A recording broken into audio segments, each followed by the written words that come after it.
Ladies and gentlemen, Binal of America!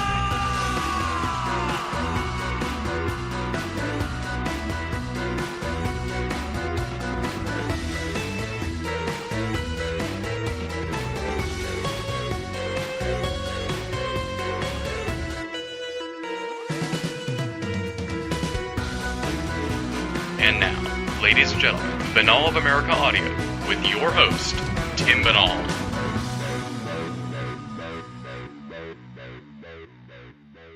Hello out there, my friends. This is Tim Binal of BinalofAmerica.com with another edition of BOAA Audio Season 4.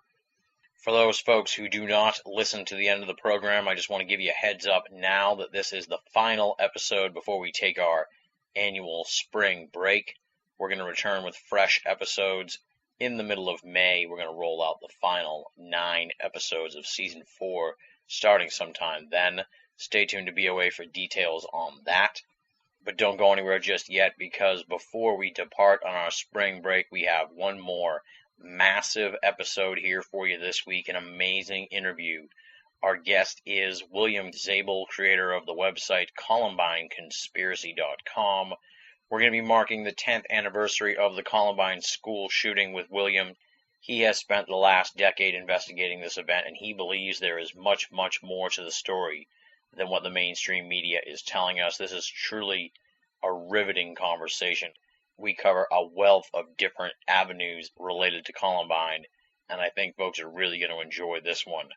We usually don't delve into the conspiracy realm, but once I saw that the Columbine anniversary was coming up, I really wanted to discuss it a little bit. It's a story that's always struck me as kind of fishy, a little bit weird, and I did a search online to find someone who's been looking at the Columbine school shooting from a conspiratorial angle, and William Zabel emerged as the ideal guest here for this week's episode. William's going to detail his findings and his theories on what really happened in Colorado on April 20th, 1999. Were there more than 2 shooters? Was there government involvement? Perhaps a cover-up of some kind? How about mind control? Was there some of that at work? Or perhaps some kind of paranormal influence? We're going to examine all of these possibilities and much, much more in a mind-blowing, thought-provoking, and at times revelatory interview, which may have you looking at the Columbine shooting in a whole new light. I have a feeling this episode is going to create a ton of buzz because I was just blown away by what William had to say. I'm not quite sure what I believe anymore after our over 2-hour conversation, and I'm sure a lot of other folks who hear this week's episode are going to be thinking twice about the Columbine school shooting. For those of you who are unfamiliar with William Zabel, allow me to give you a little bit of background on him. William Zabel has been a graphic designer since 1996, working mostly with post-production graphics for television and film.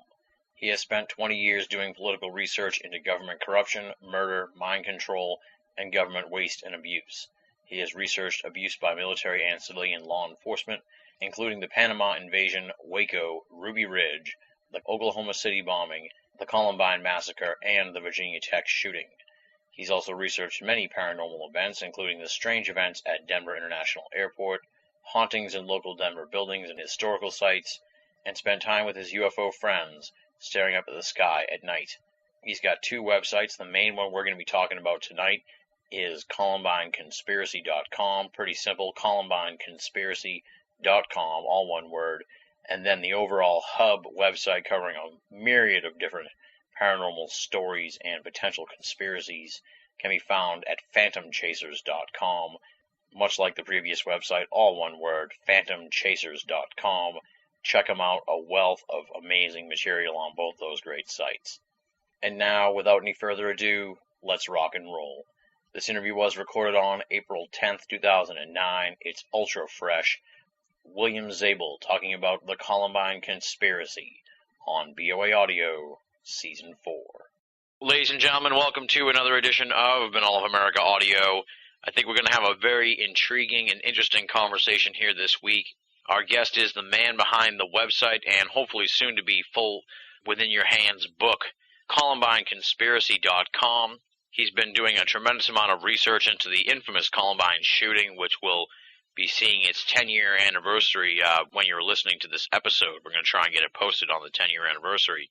As I said, he's the creator of ColumbineConspiracy.com, which is part of the overall web system, I guess you could say, under the title of PhantomChasers.com, which looks at a bunch of other different conspiracies. But tonight we're going to be focusing solely on the Columbine shooting and what really went on there. I've always felt that something kind of strange happened there in Columbine that we don't quite know the full story of. Our guest here has his own opinions on it. Some of them are mirrored to mine. He's going to, I'm sure, add a wealth of information that I'd never heard of before. I'm really looking forward to talking to him. He is William Zabel, as I said, the man behind ColumbineConspiracy.com. Welcome to the show, William. Oh, thank you. Nice to be there. Well, I guess before we start out, Bill, why don't we just do your standard bio background? Who is William Zabel? How did you get interested in the Columbine story and sort of embark on this research expedition you've been on? Okay. I come from an art background, graphic designer. In 1999, in 98, I decided to go back to school for film and video because I wanted to do motion graphics. In 99, at the time of the Columbine shooting, I was both attending school and teaching classes at Red Rocks Community College out in Aurora, Colorado. Mm-hmm. We had a campus out there. They also had one in Lakewood, and that's how I met up with some former Columbine students the day of the shooting. And I had one of them in my class, and that is how this began. So really my background, I've always studied conspiracies, but I never was really active in researching them other than just collecting government documents. Anytime something new would come out, I would go to the library or file a FOIA and get a document, and then I'd just stack it away and read it at a later time. So for my background, I've always been more the armchair researcher until Columbine, and then that's when I became active. All right. Now, I guess most folks know the story of Columbine, but for those folks, who've been living under a rock for the last 10 years or who forgot about it somehow, I mean, that happens, I guess. Tell people sort of what the mainstream story is for Columbine first, and then we'll dig into what you think happened. Okay.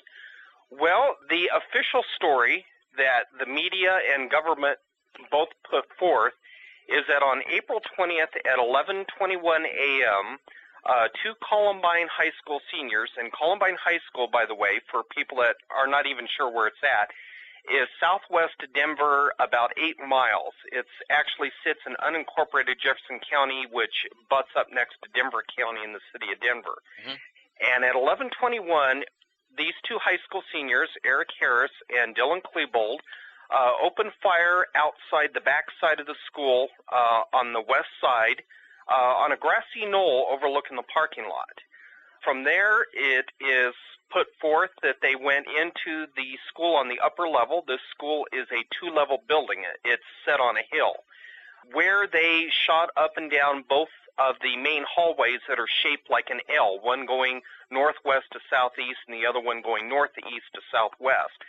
From there, these two went into the library where they killed the majority of the students that died that day, 10 students.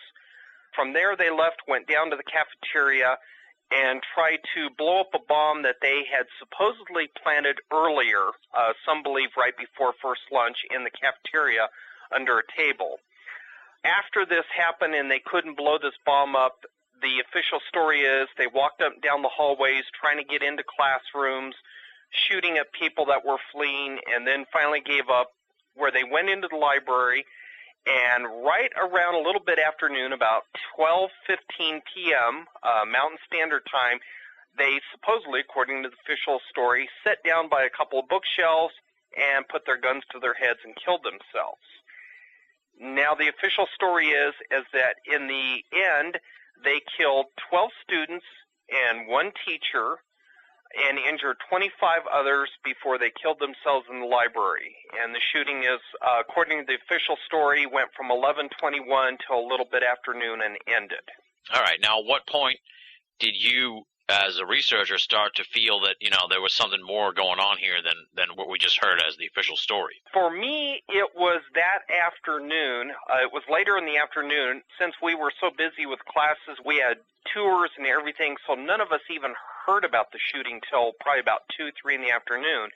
one of the students in my class, he had been on a cell phone. He came in. He says, "Oh man," he says, "this jacked up." And I said, "You mean the shooting?" And he said, "Yeah." And I said, "Well, I said, there's no telling why these kids do this." And he says, "Yeah, but it's weird." He says, "They're putting it off on these two punks." And he says, "I just talked to my sister, and she's talking like 3 or 4 guys."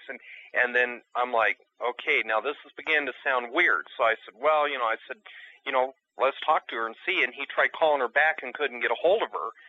And she was a Columbine student, by the way. Mm-hmm. And so later that afternoon, he had already left for the day. And I thought, well, I'd like to find out if this girl saw something more than what the news is saying.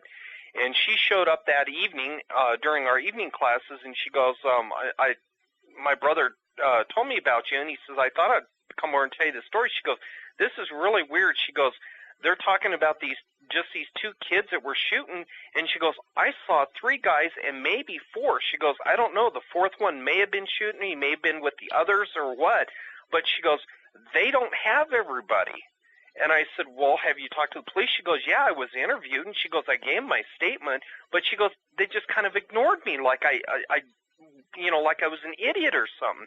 And I said, well, I said, sometimes they have a tendency to do this. Sometimes if the cops believe they have their suspect, they just kind of cut people off. Yeah. Other times there's something sinister to it, but not all the times. I've met some cops that, they think for sure they've got their guy. So at that point, I thought, you know what, I need to do more with this. So I cleaned up. I thought, you know what, let's go home. And, at home, my grandmother had already started recording the news for me, so I got some good recording going. I got home, and I don't know, it must have been about 8 o'clock. A friend of mine that I'd gone to college with back in '96 calls me, and she says, have you seen this Columbine thing? And I said, yeah. I said, another school shooting. And she started in telling me about how her daughter was telling her what was going on. And I said, well, how does your daughter know about this? And she goes, I live down here. And she goes, my daughter graduated in '98. And I said, wow, that's news to me. I never knew she lived down there. Mm-hmm. And she started telling me, she goes, you've got to hear this story. And she put her daughter on the phone, and she started telling me about this. She goes, they got this thing down to these 2 kids in the Trenchcoat Mafia. She goes, my friends are telling me there were shooters all over the school almost simultaneously. And I'm like, well, maybe it sounds like that. She goes, oh, no. She goes, you ought to hear some of these stories. And so it propelled from there. Okay. And I went down there, and I started listening to some of these kids, and they're talking about shooters coming in the front doors on Pierce Street, which Jeffco never admits to, but is in the witness statements. It's actually in there where people in the main office saw suspects come in the front doors. And it just snowballed from there. I mean, I just continued on from there. That was the anchor point. Okay, interesting. All right. See, it sounds like you're so close to the action there that you're getting a lot of interesting firsthand type reports and stuff. And now, just to be clear, I guess, for folks who are listening, who are going to want to check out your website, some of the sections that we're going to be talking about haven't been uploaded to the site yet. So when do you expect the whole thing really to be together on there for people to look at? All but the last 2 chapters will be up in the next 2 weeks. All right, sounds great. And the last 2 chapters are really just kind of conclusion chapters. The second to last one talks about the move for a new world order and global government and gun control, and then the last chapter is just basic conclusions where I think it's going to go from here and that kind of thing. Sounds good. This is a really complicated story, and to try and untangle it is already sort of making me nervous. But yeah. One of the first things you have here on the website, ColumbineConspiracy.com, is a chapter titled The Phone Call, which details a call to an emergency center, a local hospital, warning about the Columbine massacre or predicting it. I guess tell people about that, because this is something that I had never heard of, and sort of in a way the linchpin of your whole theory. So I guess tell people a little bit about the phone call that precipitated the whole attack. Okay. The phone call in question, I received that information from the guy who was actually on the telephone line when the call came in. I found this information about 8 months after the Columbine shooting. This person heard me on talk radio, and he called the radio station, and they called me after the program and said, hey, this guy just called. Call him. He's got all this information. Here's how the phone call laid out. What we have in Denver is a thing called the Denver Disaster Network Hotline. It is a phone system that Denver area police departments can use to call in a disaster to all the hospitals so that they're ready for, mass casualties. Mm-hmm. The phone system is on a token system. No one hospital gets the call every time. One hospital will get it. Then if it becomes a major, like a nuclear bomb going off somewhere in Colorado, then they'll call the next hospital and say, you need to be ready too. In this case, Presbyterian St. Luke's was the hospital that got the call this time. They were told to prepare for mass casualties from a shooting in progress at a Denver area high school. So they rolled out their Harvey teams. If you've ever heard, about the Harvey teams, these are the guys that can resuscitate people, that kind of thing. Yeah. And they were ready to go. Very strange things were happening at Presbyterian St. Luke's. There was actually a second call as well. The second call came from the Denver Police Department. It basically reiterated the first phone call. It kind of bothered them a little bit. The telephone technician wasn't in on anything after the first call. They booted him out of the booth. The hospital administration, Denver Police did. So he kind of was out of the loop after that. He was told to go take an early lunch. The hospital was put down on a restricted access because supposedly part of the second call had to do with a threat to the hospital itself, though he's not sure, why anybody would call and threaten the hospital on that line because only police can use it. They're the only ones that have access to it, which made him very worried, and he was very scared about that. Many people in federal and local law enforcement went in and out of the hospital before any Columbine patients got there, which they're not supposed to be able to do. Cops aren't even supposed to be able to just walk in, nor federal agents. Okay. Once they go into lockdown, that's it. He went through the whole day watching this thing unfold. I think 2 of the 25 victims went to PSL. The rest of them went to other area hospitals. But he talked about the weirdness of it. You can see it. It's actually in the chapter on the website. He goes into great detail. Ultimately, what happened was that when he tried to inquire more about the phone call and which law enforcement agency would have called that day, because, like he's saying, this is pre-shooting phone call. Yeah. Somebody knew something. And he met with a lot of resistance. Basically, people that had worked at the hospital quit. I went down there, and everybody but the security staff was canned at that hospital. Oh, wow. That's unprecedented. I've talked to other hospitals, and they knew about the mass firings at PSL, and they said it's unprecedented. They've never heard about that many people being canned like that. That's strange. Mm-hmm. All right, so we've kind of established here this early phone call that is part of your argument that something else was going on here, and it's a very interesting piece of evidence. From there, I guess, we've heard the official story, and now we're starting to hear some of these other outside elements that are making things look pretty fishy at Columbine. Tell me, and feel free to add as much detail as you want, and we'll get into some of the side tangents involved in the story, but I guess just tell me what you think happened at Columbine that day and how it contrasts with the official story. Okay.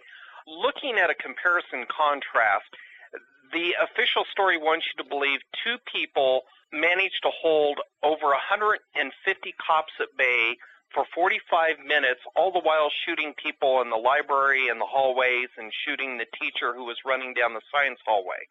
That's the official story. Okay. What I learned, and this is directly from eyewitnesses that I talked to, plus their own government documents, their own witness statements, is that multiple shooters came in multiple doors at the same time.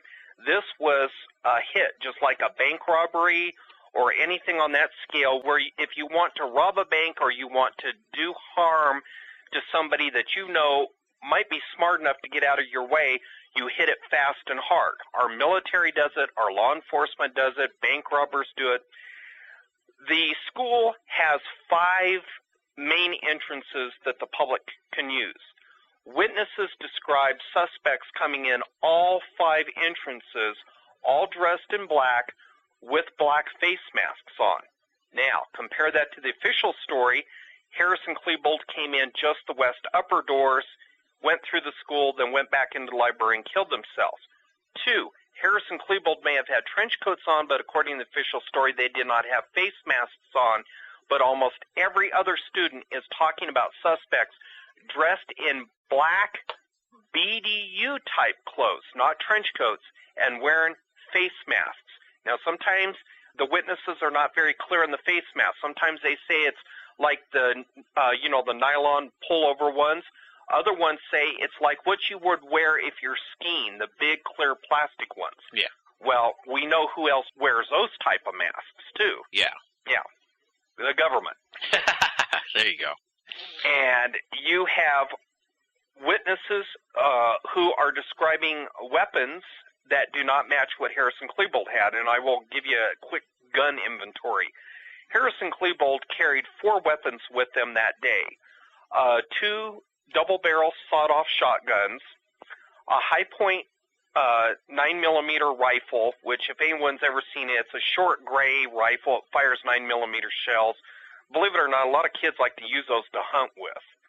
It's really weird. The other weapon was a Tech 9, and a lot of kids know what Tech 9s are, especially if they're in the gangs. They know what they are. They're not street sweepers per se, but if you really have it in for some homie, you can do some damage with it. Those are the 4 weapons that they allege they had, plus, of course, all the pipe bombs they made.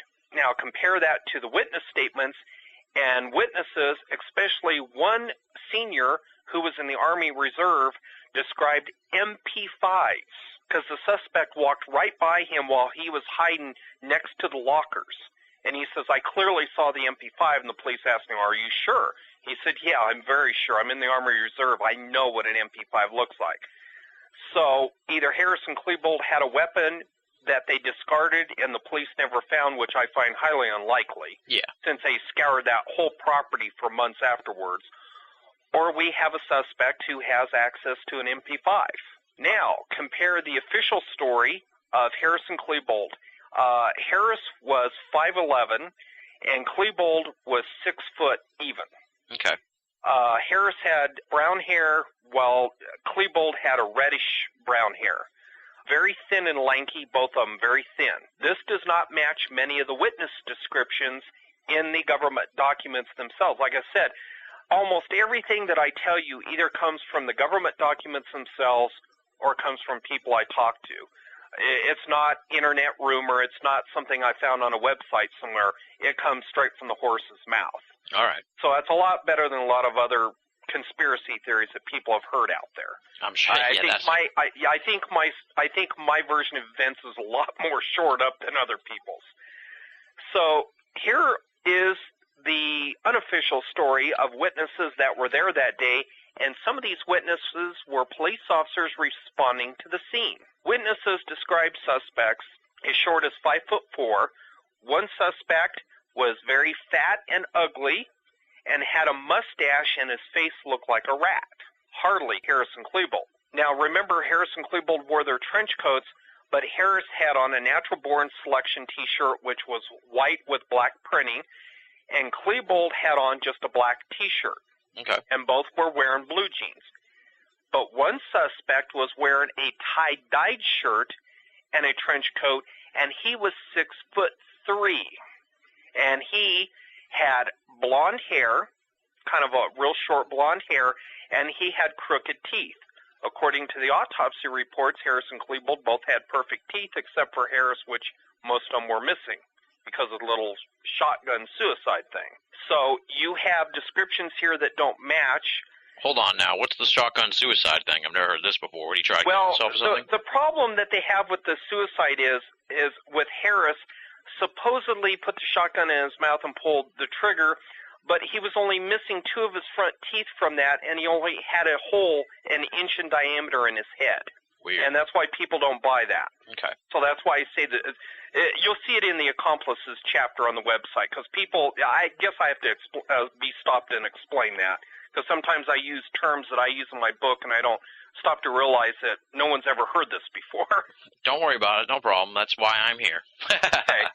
Go on now. So you also have a suspect who was on the roof of the school, which Jefferson County denies to this day. They say, No, it was a maintenance man. Well, I found there was actually 3 different people based on eyewitness testimony, all in three different locations, and the school has multiple roofs. There's 3 different levels to the roofs there. The new section, which includes the library, which was built, I think they modified that in 96 or something like that. The old part, which is the front of the school, which is the science, math classrooms, and the administration office, then the gymnasium. Multiple witnesses talk about a suspect on the gymnasium roof with a rifle with a sniper scope on it, dressed in a white dress shirt that, quote, appears to be something that a firefighter or police officer would wear because it had patches on it. Multiple eyewitnesses to that. The other one is a suspect with a black shirt with South Park characters on the front, with a black face mask on, with a long rifle that appears to be an automatic weapon. Now, I get into that later into the Trenchcoat Mafia and that. The other suspect is on the front side of the school wearing a trench coat and a blue shirt and blue jeans, standing on the roof right above the administration offices, shooting towards Pierce Street. Multiple witnesses saw him. Okay. So now, that's your area of shooters in multiple locations that don't fit the official story. all right. Now, not to jump ahead too much, but if your story is accurate and the official version is a cover-up, then, what became of all these people, when the official shooting, if you will, ended? Did they just assimilate back into the kids and they were taken out, by the cops and everything, and no one really said anything? There were actually 3 different scenarios that happened. One is what Steve Davis, the lieutenant who's in charge of public relations, said the day of the shooting. He says, I'm getting reports from my snipers through their scopes that they can see the suspects changing clothes through the windows, and it's our fear that they're going to commingle with the students and come out. That's why they started patting down the students that day. Okay. And that news footage will be on my website because I actually bought this news footage from CNN so I can legally use it. All right. And it'll all be up there, and you can hear these cops talking about this. Scenario number 2 is the one that is not real tight, but I do have some news footage that may support it, and I believe the cops may have taken out other suspects and then brought them out on stretchers. One police officer you can hear in the dispatch tape say, we have one suspect down, we're bringing him out on a stretcher. Very clear in the dispatch tape. And then you never hear anything more. But there is actual news footage of a guy dressed in black being brought out on a stretcher by SWAT officers to go with that dispatch tape.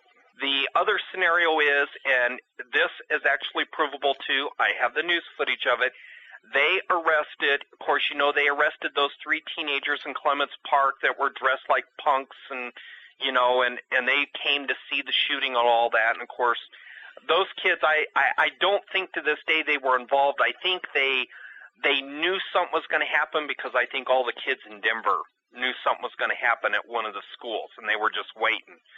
So I don't think that those 3 teenagers arrested, they call themselves the splatter punks.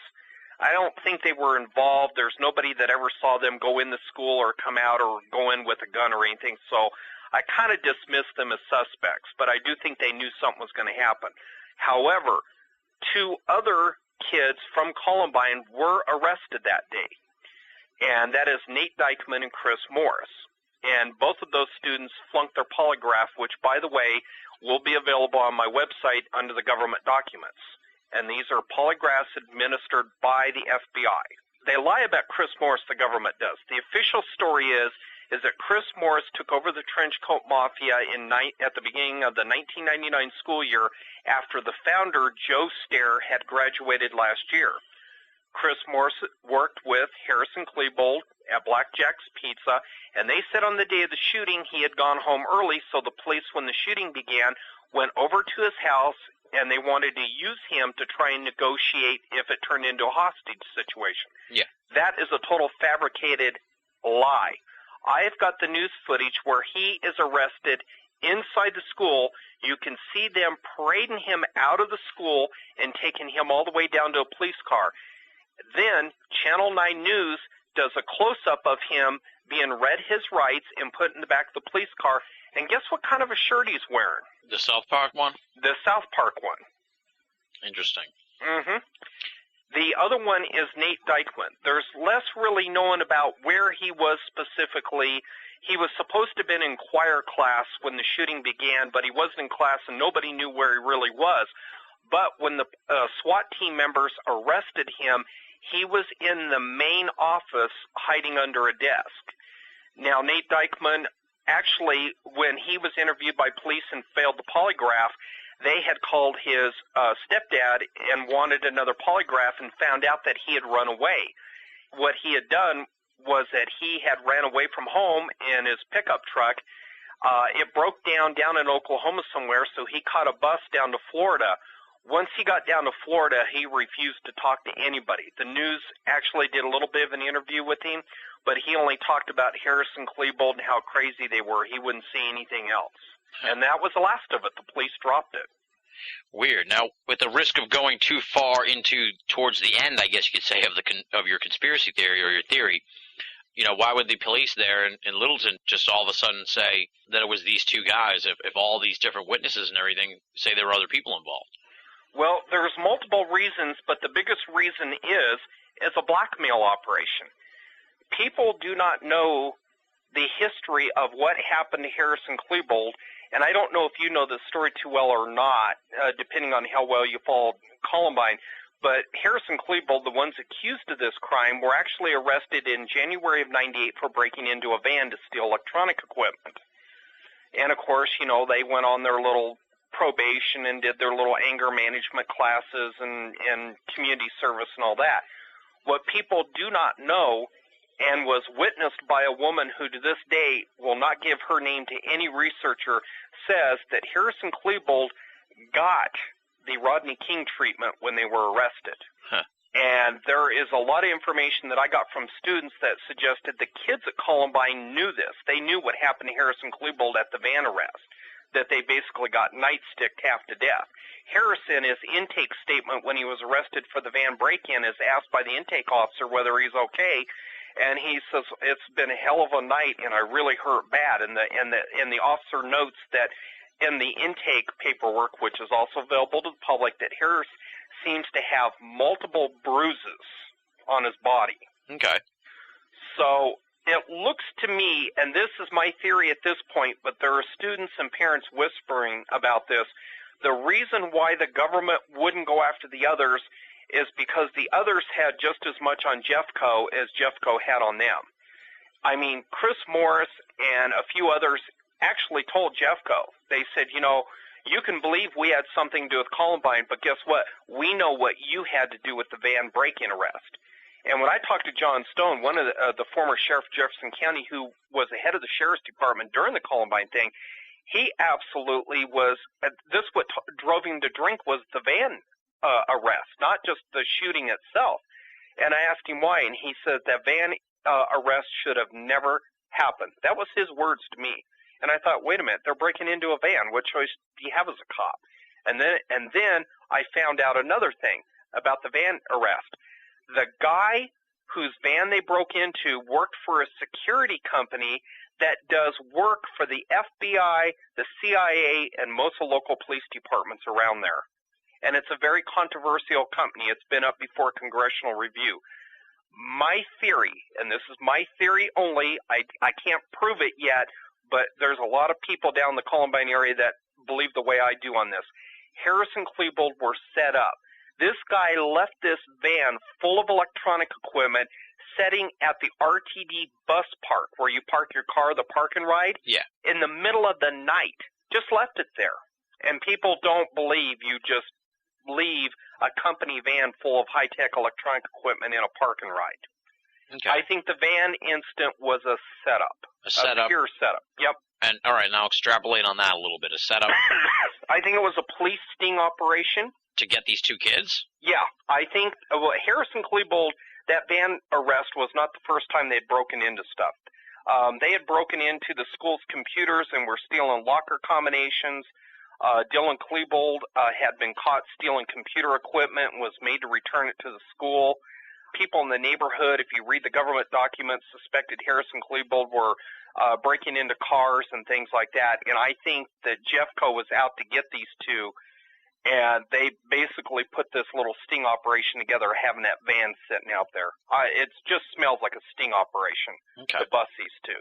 I find it a bit hard to believe, I guess you could say, in a way, that because these suspects knew that the cops beat up these kids, that the police would in turn cover up, a mass murder like that. It sounds like, they're not exactly even keel crimes here. But I guess if you're trying to protect careers and stuff like that, to take a devil's advocate look at my own devil's advocate take, I could see also if they're trying to maintain their careers and stuff, maybe they would. I mean, you never put it past people's desire to protect themselves, I guess you could say. Right.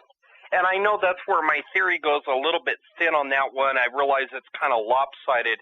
But, with the way Jeffco deputies did not want to testify before the governor's review commission, they even said, we don't care what you do, you can subpoena us and we're not going to show up. I thought, you guys have something to hide.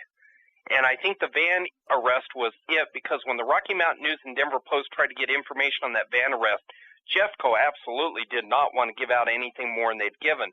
I do think it is more than that. I do think that the Trenchcoat Mafia kids, I think they do use that van arrest against Jeffco, but there have been rumors that there was a lot more on Jeffco, that some of the parents and such like had a lot, more on these. But when it gets into the real heavy stuff, a lot of these people shut down because they know how dangerous it is for them, if they go too far and say too much.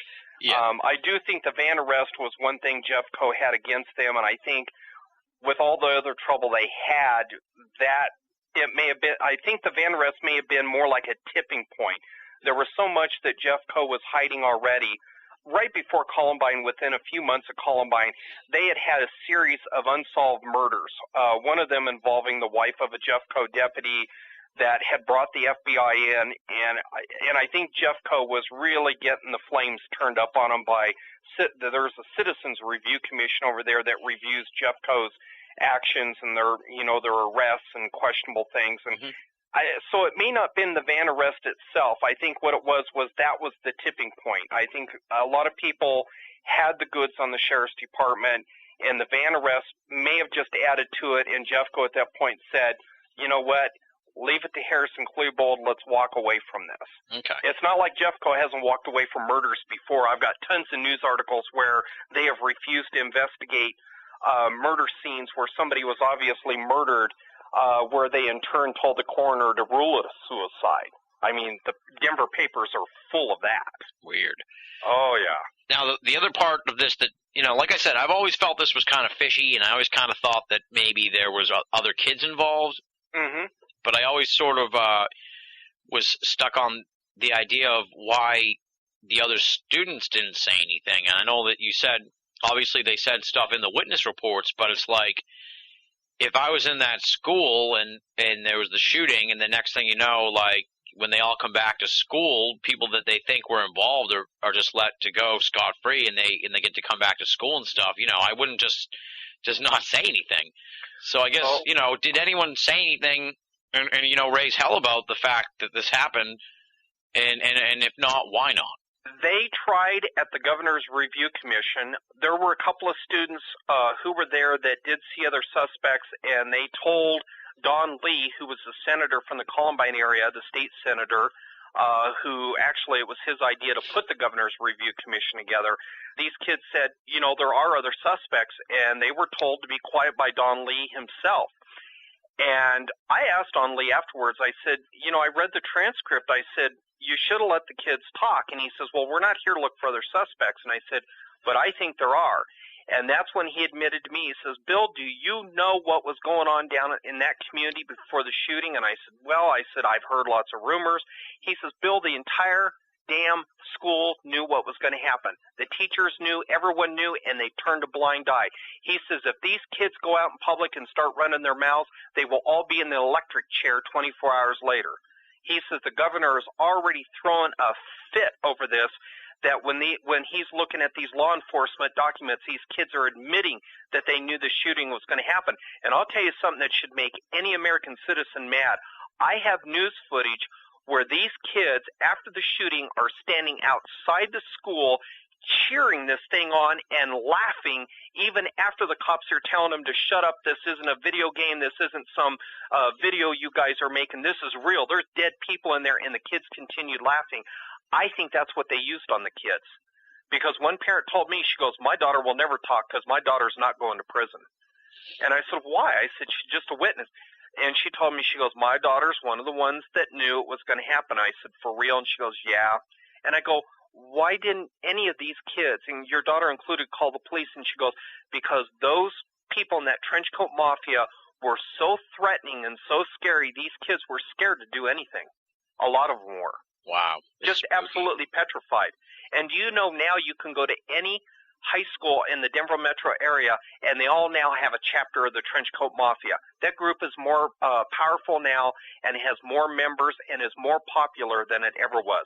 The Denver Police Department actually has an active intelligence unit just watching that group because they're so big now. Weird. Mm-hmm. This is some spooky stuff. Yeah. So it was a mutual blackmail material thing. You know, if you go out and tell people there's other suspects, I'm going to arrest you because you admitted you knew this was going to happen.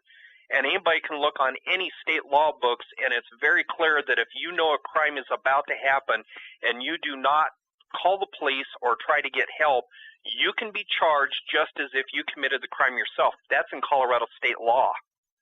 All right, now we've kind of gone off on a little side tangent here, but that's fine. That was my doing, and I kind of want to sort of rein it in a little bit and bring it back towards the events of that day and sort of revisit the whole aspect of the phone call and how, you know, the phone call came in saying this was, like, going on right now, but the phone call came in, like, 2 hours before it happened. So I believe, and I don't want to put words in your mouth, but I believe that you're under the impression that the shooting and the event actually began much earlier than we've been told, you know, by the mainstream press. Yes, that is my thesis of the whole book. I've lived with that idea for a long time based on a multitude of things. Like I said, most of it, again, coming from the government documents, you know, nothing I heard on the Internet. The good thing about Columbine, just real quick on this timeline, is that many of the police officers, many of the people involved in responding to this are the ones themselves putting forth the earlier start time in their reports. Okay. And that's what's scary. So I guess the best place to start is to look at the quickie part of the phone call itself, where the first call came in at 9:45 a.m. Yeah. And it talked about a shooting and bombing in progress at Denver Area High School. Now, if you remember from Oklahoma City, the phone call to the congressional switchboard was the same thing. And, of course, we know that Oklahoma didn't actually occur till later that morning. So most people thought that this was just an Oklahoma-style thing, that, you know, some undercover cop or some snitch called in to warn everyone. And that's originally what I thought for about the first week. It radically changed when I saw Sheriff John Stone on TV, and he told the audience, he was being interviewed, this was CBS News, he says, my investigators have destroyed the official timeline leading up to and during the massacre, including the associations and movements of the suspects. Actually admitted that. Okay. Now, as I put forth, if you're trying to fudge the time a little bit, say like 5 minutes here, 10 minutes there, you don't need to destroy the timeline, because any cop will tell you, listen, we can only approximate when the guy walked into the convenience store and robbed it. We know exactly, he came in after 11 and before 11:30, but the clerk thinks 11:15, a witness thinks 11:10. So we just decide on a time right in there. That's standard, you know, and we can kind of give the cops a go on that one, because we know that's nothing suspicious. Yeah. So we know that if the sheriff did destroy the timeline, if his investigators did it, they must have done it to cover a wide time frame, a half an hour to an hour, 2 hours before. Now, let me jump in here. What do you mean exactly by destroyed the timeline? Because I'm a little just a little confused by what exactly that terminology means. Well, when I went through the reports, I had the same question myself, and what they did is they destroyed all of the receipts from the school store and the cafeteria. Those actually have a time roll on them. Every time somebody buys something, it tells you the time. They admitted that they destroyed all that evidence. Why? Why would you destroy that stuff? They have never explained it, and I talked to the lead investigator, Kate Benton, and she says, get a court order. I'm not going to tell you anything. Whoa. Yeah. Okay, go on. So they destroyed all of the physical evidence, including the fire alarm and the water sprinkler system. Both at Columbine, if you read the documents, you know they output a time when they turn on. Yeah. They also destroyed the videotape evidence from Columbine. There were video cameras in the hallways, and they had video cameras on all four corners of the building facing so that they could record everything going on outside the building plus in the library. All of those, and I talked to the lady who used to do the security until the Columbine shooting, then she quit. She says all of those tapes were destroyed after they went to the FBI. She goes, they never came back to Jefferson County. Weird. Now, there is some footage that I did see in the Bowling for Columbine film from the school. How'd that end up getting out? That is the cafeteria footage, and that is what I call the epic feature film of Columbine. That's all it is it's nothing more than a fictional film. Those tapes from the cafeteria, along with all the other tapes from Columbine, went to the FBI's lab at Quantico before the public ever saw them. And I've got Rich Price of the FBI on the news saying that we enhanced the footage from the cafeteria. Now, you know, with the Quantico lab's reputation during the Clinton administration, just what did they enhance? So what are you saying about that footage? Because I have it, I'm looking at it right now here on my computer, and we may embed it onto the page so people can see what we're talking about. But so what are you saying, that they just overall doctored the footage, or, you know? Yes, I do. And that's my professional opinion because I was trained in film and video post-production. And if you blow that up on an Avid workstation, you can see little pixels around Harrison-Klebold. As they move in slow motion, you can see those pixels changing color, which they should not if they are in that frame originally recorded as they were walking around the cafeteria. And you talk to any video expert. In fact, I tell people, go find your own expert, take the footage, and let them look at it. I guarantee you they'll come to the same conclusion. Okay. You can see the pixels changing color as they move. All no right. way should that happen. Okay, let's return to the timeline now. Hopefully folks aren't raising their fist at me for jumping all over the place. But like I said, this is quite a story that we're trying to untangle here on the show. So we're going to get into side tangents from time to time. I apologize to the folks at home listening for that, but hopefully they're enjoying the conversation as much as I am. Let's get back into the timeline that we were talking about and the pre-phone call part and all that. Okay. Going back into the timeline with the pre-phone call, at first I didn't even bother reading the law enforcement reports. I was concerned with what witnesses said. And then I talked to a friend of mine who's an FBI agent, and I asked him, I said, well, you know, what about all these statements here? They're all typed by the FBI and local law enforcement. And he said, well, those must be internal memorandums. And I said, no, they're witness statements. And, you know, and we're going back and forth. And he goes, well, that can't be. He says, for a witness statement to be authentic and to be used in court, it has to be handwritten by the witness or victim and signed and dated by him. He says, are there any statements like that? And I said, yeah, like maybe a dozen is all. And he says, out of 2,000 witnesses? And I said, yeah. He goes, oh, that ain't right. He goes, no, no, there's something wrong there.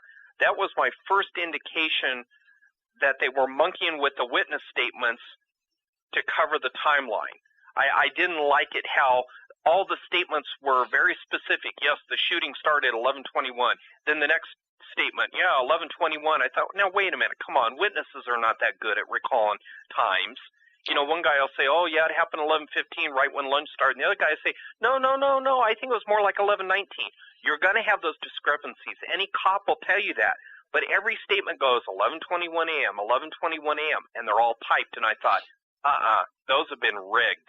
All right, now let me jump in here with a devil's advocate skeptical question. If they're going to rig the witness statements to reflect, you know, a created timeline, wouldn't they have redacted all the stuff about additional shooters and things like that? In some cases they did, but not in all cases. And I asked about that, too. You know, I asked a guy I've known for years that was an Army Ranger. He did a lot of special ops stuff overseas, and I said, why would you do that? You're still giving yourself away. And he says, you don't get it, do you? He says, if you make everything too perfect, and he has seen this when he was in the Army, he says what's going to happen is people are going to immediately suspect you've got something to hide. But if you let a few statements here and there slip through about other suspects, he says people are going to forget about that stupid first paragraph of 11:21 a.m. They're going to look down and say, well, you know, they got to be telling the truth because they let these kids talk about other suspects down here in the fourth paragraph. So he told me, he says, you never make anything too perfect if you're trying to doctor it. Okay. He says, you got to leave in the other stuff. And I've looked up on websites of people who have worked in government service and exposed government corruption, like militarycorruption.com. They talk about this, too, about how the police departments within the military, like NCIS and stuff, do this. They rig reports like this all the time. People can go and look at this, by the way. Some of these reports are available on the Internet at those websites. Okay. Very informative. All right. So we've established here that they destroyed the timeline, that this phone call came in. What's your scenario as far as the timeline goes? Well, the timeline gets very, very weird, and I get into a scenario that is so hard to believe that, unfortunately, most people that have read the excerpts from my book say you're going to discredit your whole work by saying this. My opinion is, based on witnesses in the neighborhood, the lack of parents who will say what their children were doing the morning before they went to school, suggests to me that that shooting either happened real early in the morning, about 8:45 at the beginning of first class, or hold on to your heart medication, or the thing happened the day before on the 19th, and it started out as a shooting and then turned into a hostage situation. I know at that point your listeners are going, oh, he picked a real winner this time. Yeah, this is a little bit, wow. I know. But I don't even know where to start with this. So wait a minute now. Let me wrap my mind around this.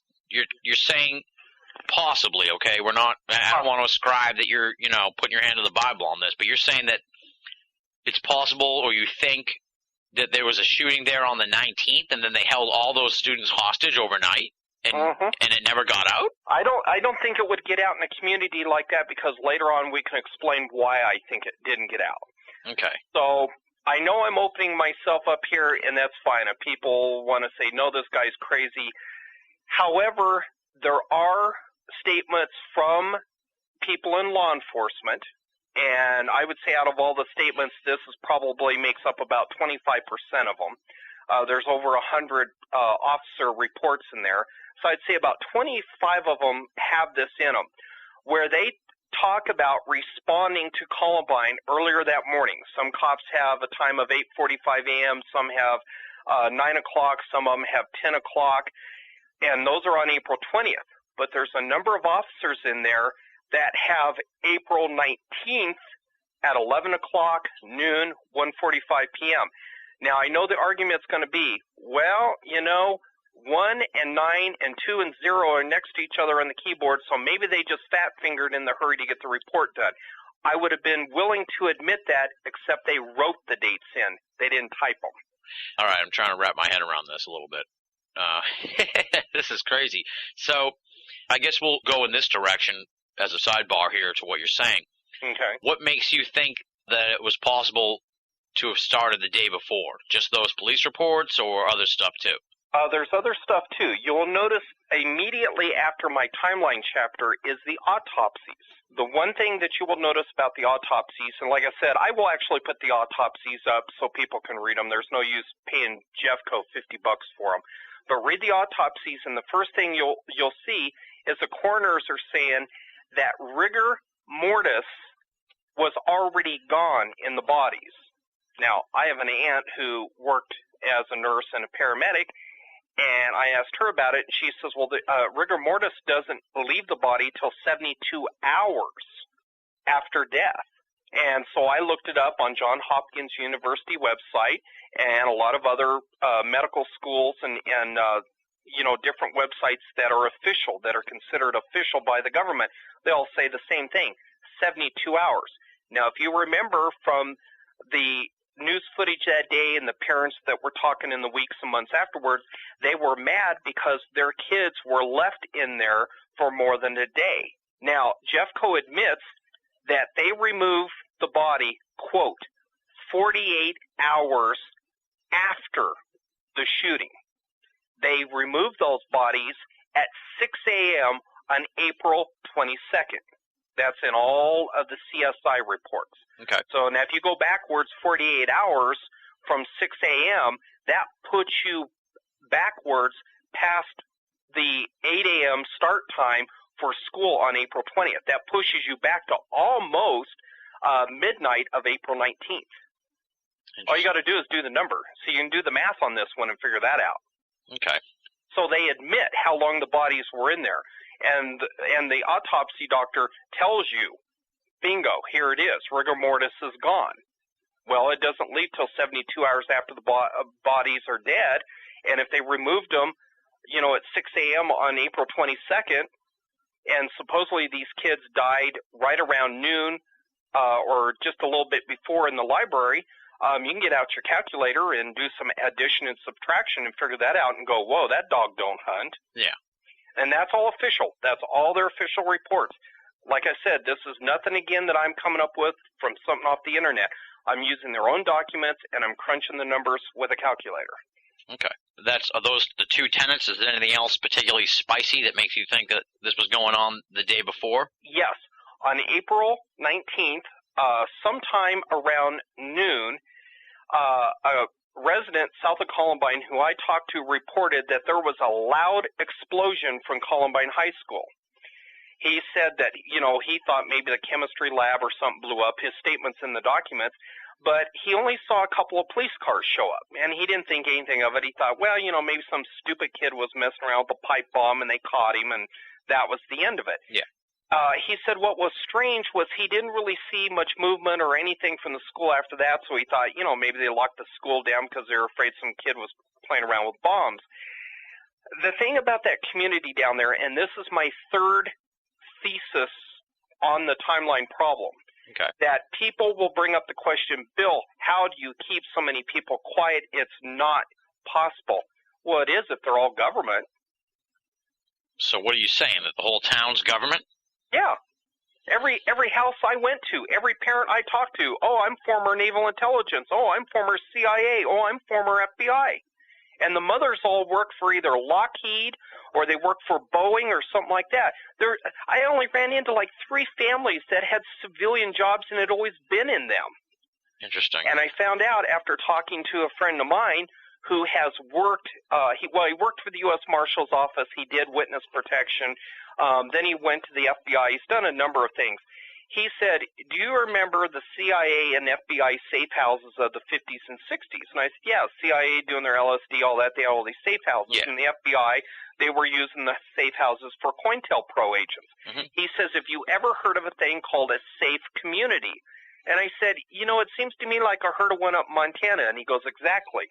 The one up Montana is for the Witness Protection Program. It's a city unto itself up there. It's like a small town that's all witness protection people. Yeah. Nobody even knows it's there. Not even people living in Montana know it's there. But he said there's a thing called safe communities where people retiring from and getting out of military intelligence go to live together.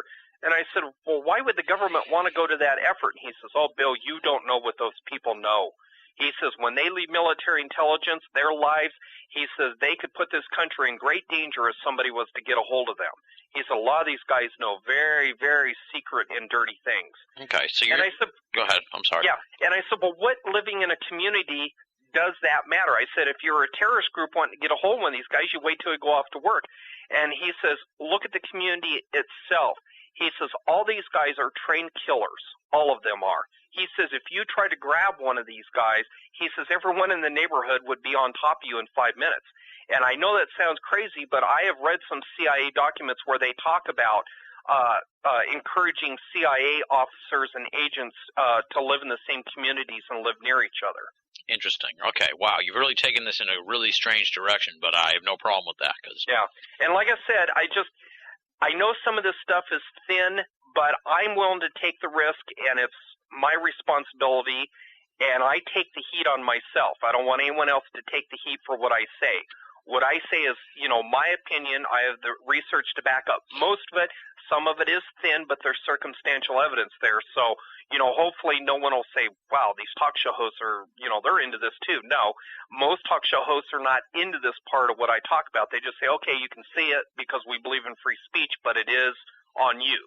Yeah. That's not a problem. So I make it very clear because sometimes, talk show hosts get calls and emails and people are like, oh, you can't really believe that stuff. And it's like, you know what? No, they don't. They just believe in freedom of speech. Exactly. I want to showcase your stuff. As I said, I've always been of the opinion that this story was kind of fishy, but that's why I'm having you on the show, to enlighten me to it, and I'll look further into it myself, and that's what the audience should do as well.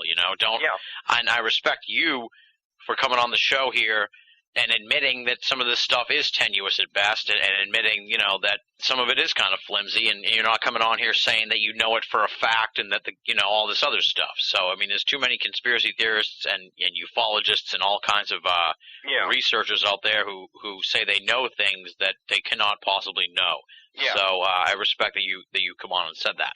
Yeah, and I believe that there are more than two suspects. I think I've proved it. I know the photo on the internet is a little bit cloudy, but if people will concentrate on that photo and look at the face, and feel free to download it. That's not a copyrighted photo. That's a government photo. Okay. That's in the public domain. People feel free to download it. Enhance it more than me. I've got Photoshop, and that's about the best I can enhance it. But I think people will agree, after looking at pictures of Harrison Klebold and looking at that guy, just looking at his eyes and his mustache, you'll say, wait a minute, that ain't Harrison Klebold.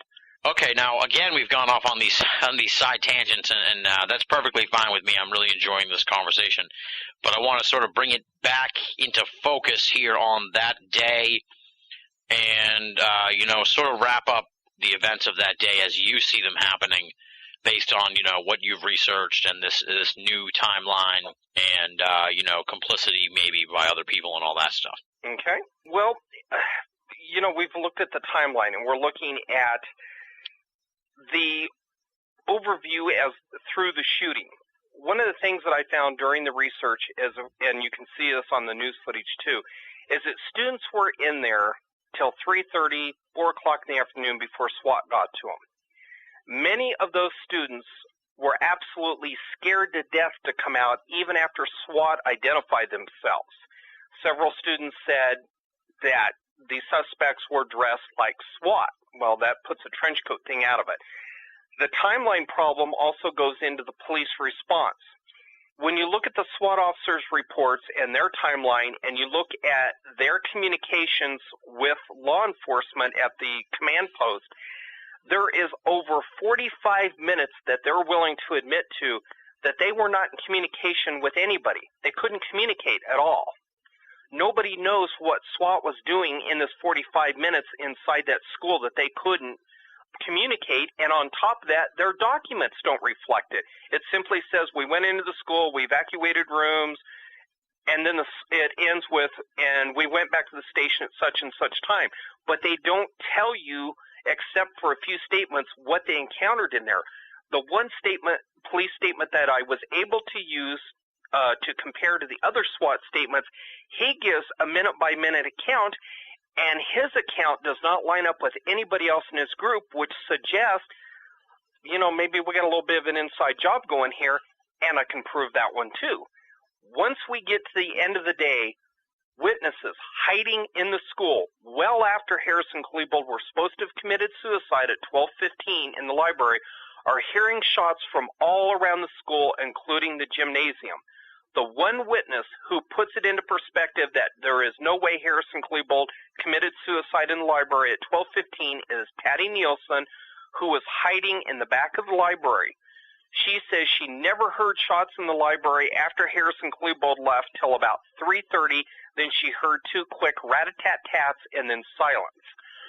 Obviously, something was going on in that school. Now, to line it up with the SWAT movements in school, witnesses past the Harrison Klebold suicide time at 12:15 say that men dressed in black with black face masks were running back and forth in the school, and it appeared as though they were chasing somebody. This was well after 12:15. Now, if you remember the official story, the former sheriff said, oh, well, SWAT had to move real slow. It took them hours just to clear one hallway because of all the bombs. Well, if you read the SWAT statements, that's not true. They never encountered any bombs in the hallway or anything that slowed them down. And besides, if they're moving so slow to avoid tripping a tripwire, why do witnesses see these guys dressed in black running by the classroom doors all the time? Running. Okay. This is getting so weird, but I'm enjoying it. All right, go on now. So I keep taking you off on these side roads, but I can't help it. But I'm gonna summarize up what I think happened that afternoon. Okay, let's do the summary, and then I'll get into my side roads. Okay, at 2:30 p.m., 4 men come out of the back of Columbine High School dressed in black with M16s. One of them actually has what looks like an MP5, but it's to the side. They get in a green minivan and they leave the property. They leave the back of Columbine High School by going out the back through Clements Park. BBC records these guys leaving the property. They all are in black BDUs.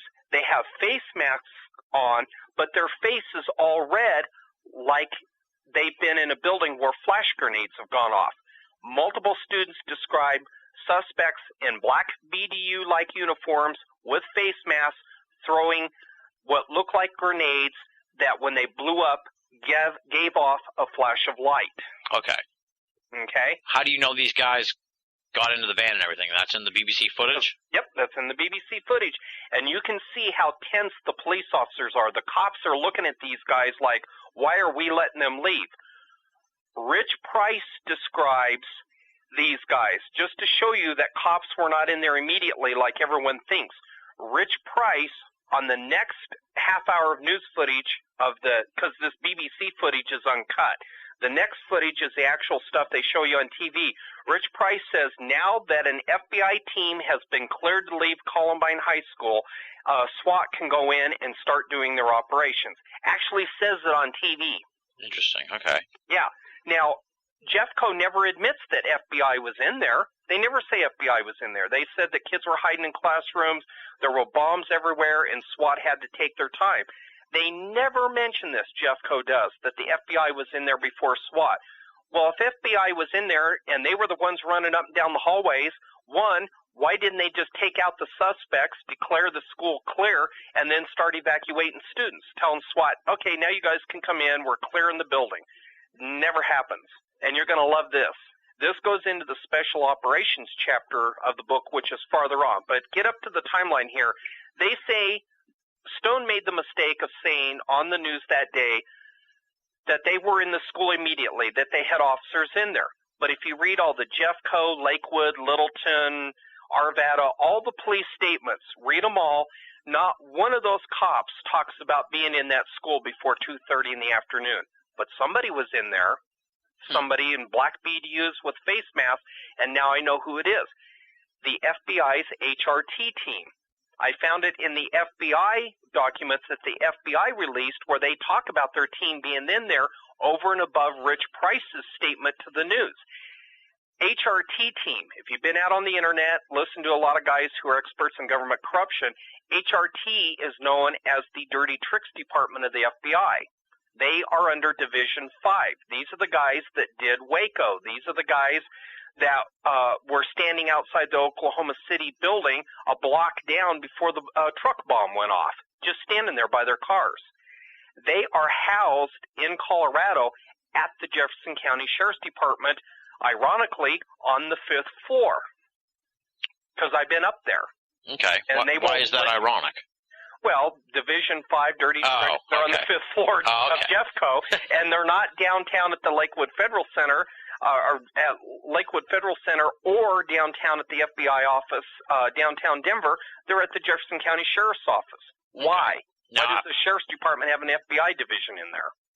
That's pretty strange. Now, I was going to suggest that maybe this Price guy you're talking about, he's the BBC announcer or the BBC? No, he's FBI. This is a guy that was also involved in Ruby Ridge and Waco. Rich Price. Oh, yeah. Okay, all right. I was just a little confused by the player there. Okay. Yeah, sorry, I probably should have mentioned who he was and given some background on him. But, yeah, Rich Price is of the FBI. He's actually stationed in Denver, but he was involved in the Ruby Ridge standoff in Waco. He helped with the hostage negotiations. Okay, and he's the one that said that there were FBI guys in there. Yes, he says, now that I've cleared an FBI team to leave Columbine High School, SWAT can go in and start evacuating students. Okay. All right, so where are we at on the timeline here? Where we're at now, we're at 2:30 the afternoon of the 20th. To summarize, SWAT is not in there yet because the FBI is in there at 2:30. No students other than the ones that ran out when the shooting began have been evacuated, so it creates a big question mark if the FBI was in there. Why didn't they stop the suspects? Why didn't they clear students out? Instead, they leave under heavy guard of the Colorado State Patrol with local cops standing around with their hands on their guns like they want to shoot these guys. And I mean, believe me, the cops had a very angry look on their face, the local cops, as this team came out. Okay. Just to do a little more of a compare and contrast here with the official timeline, but where we're at in the timeline is about 2:30-ish, and in the official version, these two kids that, people say did it, in the official version, they had been dead for like 2 hours or something like that, but are you saying that they're probably still alive during this time? No, they were obviously dead, which is why I question the official stance on why they couldn't get suspects in there, or not suspects, but rescue workers in there. And two, since Jeffco admits these two suspects were dead at 12:15, who was doing all the shooting up till, after 2:30, even after the FBI team cleared out of there, there was still shooting going on. Okay. And that's admitted. That's in their own official documents. SWAT officers and officers stationed outside around the school can hear shots up to almost 3:30. I think the last police officer statement is like 3:23 in the afternoon. He can hear shots coming from inside the school. All right. And who do you think were making those shots then? I think that there were two separate teams, this FBI HRT team, and I think there was another team in there. Because later in the afternoon you can see another group of guys dressed in black, and this is where we really get into crazy stuff. These guys had blue emblems on their jackets, and people can see that news footage and see it on the website. If you look closely at those labels, I can't say this for sure, but they look like NATO armbands, arm patches. Whoa. And as you know, there were allegations that NATO was at Columbine. Interesting. Mm-hmm. I actually got video footage of a police officer with a NATO shield with the letters NATO written on it. Okay, so... And nobody in law enforcement will explain that to me. I've emailed Lakewood, Littleton, everyone I know, and they say, well, we don't know what it is. And I'll say, but it's your shield. It's one of your guys' shield. And they don't know. Weird. Look, Todd, I know you're a big conspiracy theorist, okay? And you believe everything, man. It's not You're true. so naive, man. There are no aliens in Roswell, and contact lenses aren't made out of amoebas. They are They too, are, dude. dude. You're listening to Banal of America Audio. Hey, did you see that? What? Chupacabra. He just ran down the aisle, Todd. You better find him. All right, now, so we're in your timeline, let's say, here, and Okay. the FBI has left, the SWAT's come in. There's still some shooting going on. How does this all wrap up then somehow into the neat version that we see in the mainstream? The neat version, the way it wraps up, is the last shot was heard at 3:23 to 3:30 p.m., and it was right after that SWAT, in fact, the last group of students, which was like 75 of them, came out at about 3:45, according to their official timeline. And at that point, they declared the school safe at 3:45. That was the official clear time for them. Okay. And in your version, how did this whole thing wrap up? I think that they were still conducting operations even after they got the kids out of there, because you can hear numerous statements from kids who evacuated Columbine High School that even at 4:30 in the afternoon, they could hear sporadic shots, small shots, not big guns, but more like pistols or little 9mm. Neighbor to the south of the school that I talked to, him and his son was a Columbine student who escaped early on, and they were watching the news, and it was about 4:30, and they heard this ding, ding, ding, ding from Columbine. And, the father knew immediately it was a 9mm. And that was admitted. Suzanne McCarroll, Channel 7 News, is standing on the north side of Columbine High School in Clements Park, and she says, we've just had renewed shooting from Columbine. I'm getting confirmations from Jeffco Dispatch that there has been renewed shooting. It is 4:30 p.m. Well, then who is this? Who is I guess it's hard to wrap my mind around, because it's like, who isn't in on this is the question. And if all these people are in on it, who's shooting who? Well, I have more news footage that confirms that another person came out of the building. This guy, a 4-star general who was armed. He comes up out of a sewer grate in Clements Park. And you can see on the news footage these cops going, stop right there, and they go running towards him with their guns pulled, and he shows his ID on the front of his jacket, and they all stop. Now, I talked to a couple of cops who were there, and they said that SWAT had actually gone down into the underbasement behind the kitchen behind Columbine, and people don't know this, but there are tunnels under Columbine High School, and this has been admitted to in the official documents, that go out to the dugout in the baseball field, and they go out to a sewer grate in Clements Park. And SWAT was afraid that whoever these suspects were may have escaped out through these sewer grates. But this 4-star general pops up, and that is just a hair after 4:30. He pops up out of the sewer grate, right there in the news footage. That's just strange. That's bizarre.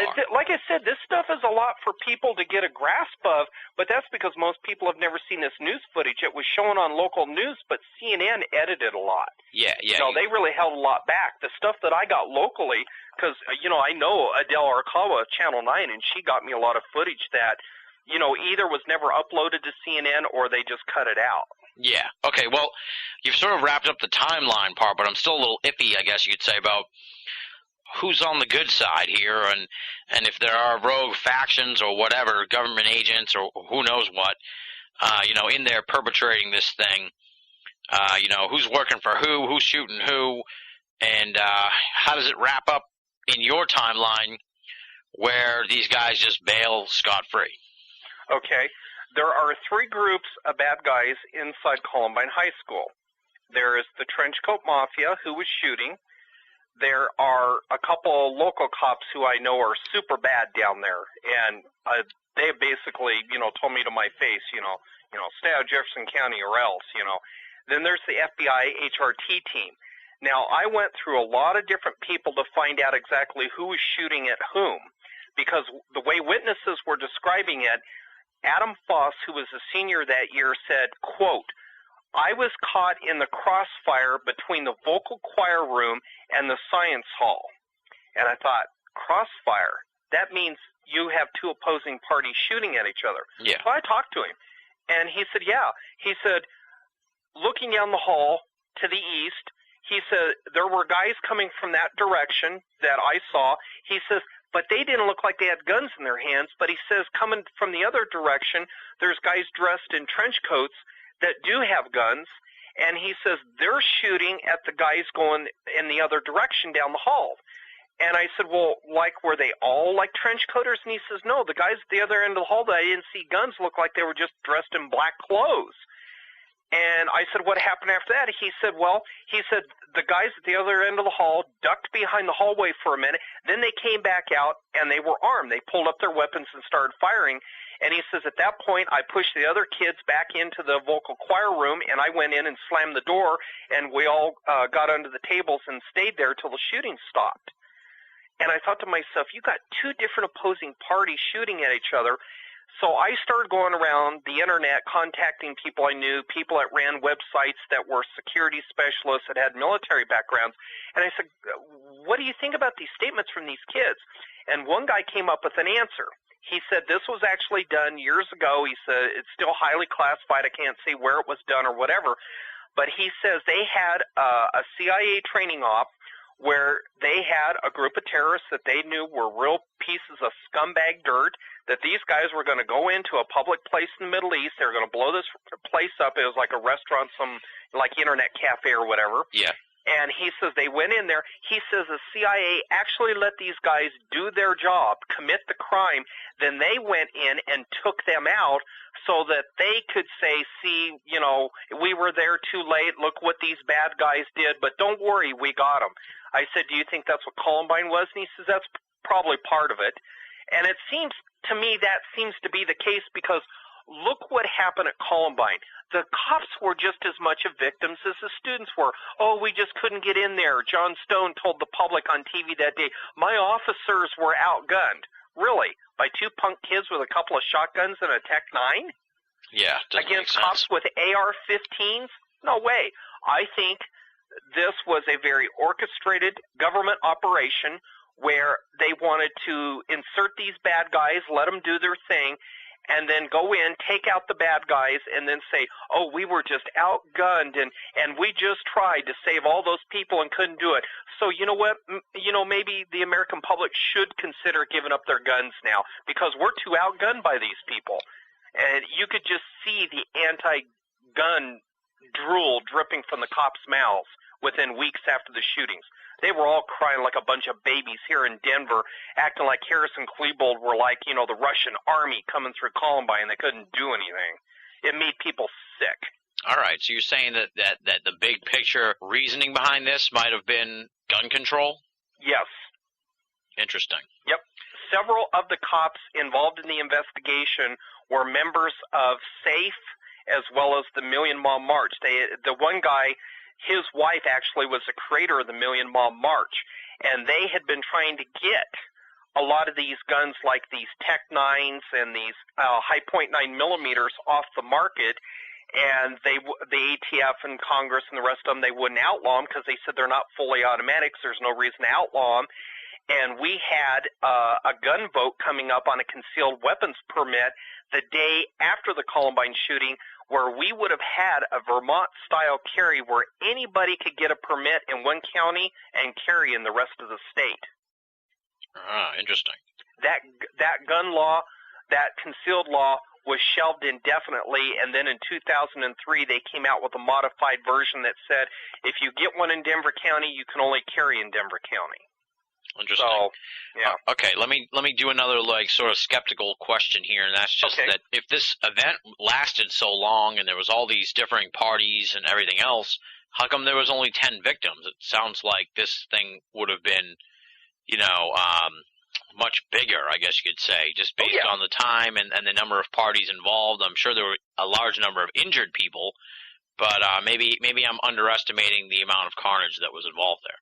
No, you're not underestimating. Most people who don't have access to the documents don't realize that even though Jeffco only announces that there's 25 injured, if you read the statements, there are over 125 injured. Oh, wow. Most of them were never classified as injured because according to the Denver area, I think it's a disaster, the Denver area, it's like their own little FEMA, said that unless the bullet penetrated the skin, they didn't consider it an injury. There were many students who were shot at, but the bullet bounced off lockers and concrete walls and only grazed the skin. Lots of students had injuries like that. Other students were pushed down by the suspects, were pushed down the stairs, pushed out of the way like Harrison Klebold or whoever else was involved didn't really want them, and they were seriously injured. You do have a couple of gunshot victims that are not listed as well as gunshot victims. You have, can't remember her first name, but her last name is Asinius. And she took a bullet to the calf, and she is not listed in the official 25 injured. There is another girl that got shot in the head, a little Chinese girl. The bullet, it was fired from so far away that it didn't penetrate the skull. It actually stuck in the skin, but it knocked her unconscious, and you can see the paramedics working on her head. She is not listed officially as injured. They just have a statement from her after she got out of the hospital. Weird. talk about political tricksters there. But the number of dead is not disputed? Oh, heavily disputed, even by kids at the school. Oh, yeah. All right, extrapolate on that a little bit.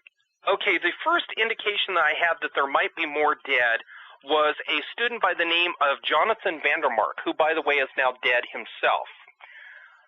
Jonathan Vandermark said that as he was leaving the school through the science hallway, he said, and I quote, "The hallway is littered with bodies." Now, I looked at the map he drew for the investigator, and the hallway he is in is the south hallway on the second floor in the science area. According to Jefferson County, nobody died there.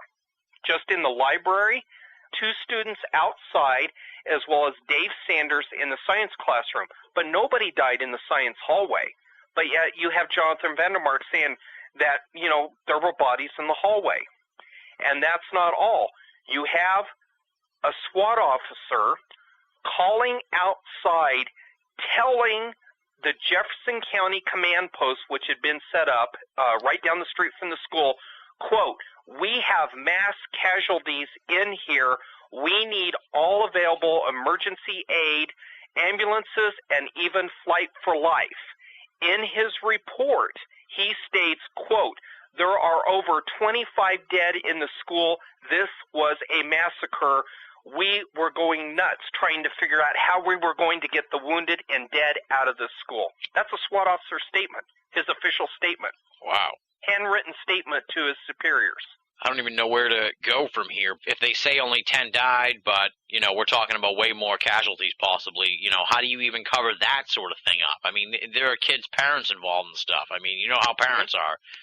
They're crazy. I wouldn't want to get mixed up with messing up with somebody's kid because parents are the worst. Yeah, that's when parents really go nuts. Absolutely. So, I mean, if someone's kid got killed at Columbine and it got covered up, I'm sure that there would be problems. So how, and that I guess goes to the larger question, and you kind of touched on this a little bit earlier about Columbine being a unique town, for lack of a better term. But how does this whole thing get covered up then, if what you're saying is on the level and true? The way that I've seen it, having dealt with members of the military in my own family as well as people I've known over the years, is that the old saying, "loose lips sink ships," goes long after you've retired or quit the military. If you'll notice, if you've ever been around military men, and women too, by the way, not being prejudiced here, there's a lot of things they will not talk about even outside the military, because a lot of these people that have been in the military, they go into defense contracting, they're in high finance, they're in all this other stuff. They're into a lot of weird stuff after they get out, unless they just go get an ordinary job driving pizza or, running a lawn mowing business or whatever. Yeah. Most of them go into areas that are very close to what they did while they were in the military. And you will find in the Columbine area that many of these parents stick very close to the defense contractors, Lockheed Martin. The Columbine area, most of those people are employed by Lockheed Martin. Some of them are employed by Boeing. Also Comcast. And I know people might laugh at this. People say, well, if they're in Comcast, big deal. It's cable TV. What people don't know is Comcast has a division down in the Littleton area that houses NSA offices. Comcast isn't just for you to watch TV. They do a lot of classified communication stuff. Weird. Yes. So these people know how to keep secrets, and they keep secrets because it's been their whole life. Now, I know people are going to say, yeah, but it's their children. You would go postal, but you don't know how the military works. There are a lot of people out there that have had things happen to their children because of what they do for a living in the military, and they suck it up and keep it quiet. And if you have a multi-pronged conspiracy at Columbine where you have the gun issue coming down, and I get into other aspects of Columbine that are so way out that, like I said, people are going to go, okay, I was willing to look, but now to keep this quiet, not everyone did keep quiet about other people being dead. Tony Martinez, who worked at Lockheed Martin, had 2 twin daughters at Columbine. You can read this in his statement. His girls never came home from school that night. Never came home. Yeah. He filed a report with Jeffco saying, I've talked to them. They saw my girls going down a hallway towards the suspects. They never saw them get shot. No one knows what happened. Jeffco said, oh, wait till tomorrow morning. Most kids are scared and ran off into the neighborhood and are staying with friends or whatever. He says, not my girls. I live a block from the school. They would run straight home. Yeah. And Jeffco's like, well, you know, okay, whatever. They had situations like this. A couple of weeks later, he files another report. At this time, he's getting pretty mad. Now, it kind of goes under the cover of darkness. It gets real quiet. I talked to him, and he says, you know, maybe my girls just ran away from home because of what happened at Columbine. It was too much for them to deal with and all that. And I'm like, yeah, but I read your statement, and you said you believe it's possible they could have been killed in the school. And he says, yeah, but I think Jeffco's right. Maybe they just ran away. And I thought, then why aren't you hiring a private investigator? Why aren't you interviewing their friends, having the cops talk to their friends to find out, you know, did they link up with somebody and skip town because of the emotional trauma? Yeah. Here's what I call these families. I call them the Stepford families. Unless you've been to the Columbine area and talked to these people, you will never know how bizarre they act. There were parents who were actually happy after this shooting. They were thrilled to death almost that this thing happened. They really creeped me out. They really did. Why were they thrilled? Well, here's what one parent said to Channel 9 News. I got the news footage and the Rocky Mountain News article. Her son was killed in the library. Her name is Phyllis Velasquez. Her son Kyle was killed in the library. Remember when they did all that crap of rebuilding the school and they took the library out, destroyed it? Mm-hmm. And then from then on, in the cafeteria, you could look up and see what used to be the roof of the library was now the roof of the cafeteria. Well, they painted a grove of trees on there, and we all know the Wiccans get associated with groves of trees. Well, Phyllis Velasquez was in the library or in the cafeteria for this dedication, and she looks up, and everybody quotes her on this. She says, on April 20th, we set our children's souls free. That even creeped out the Rocky Mountain News reporter that was there. Wow. While we're on the memorial part, here on the thing under Strange Days, you say you examine the high strangeness surrounding the memorial and what this memorial may have really been intended to do. So I guess tell me about that, because I'm intrigued by that interesting little tidbit. Well, I went to the memorial, as a lot of other people here in Colorado did. Even though I suspected Columbine was a conspiracy and really hinky stuff, I still wanted to be decent and go pay my respects. I mean, it's my state, it's our reputation on the line here. So I thought I'll go down and pay my respects to the memorial. I have never seen it was like an episode of the X-Files. There were military guys all around that memorial with M16s walking through the crowds of parents and students from Columbine, as well as people from around the community and around Colorado. They brought in every big movie star and rock star you could think of. They brought in Aerosmith. They brought in Amy Grant, the Christian singer. They brought in Michael W. Smith. And they brought in all of the Joint Chiefs of Staff, as well as high-ranking generals and admirals from every branch of the military. I shook hands with some of these guys. They have never done that for a school shooting, never shown that. Colin Powell was here. They had some of the highest-ranking people in the world here. They had foreign dignitaries here. They had some guy representing the British government here. Okay, so what do you think that all means, though? I will tell you what I think Columbine is in a nutshell, and it will throw everyone off their chair when they hear it.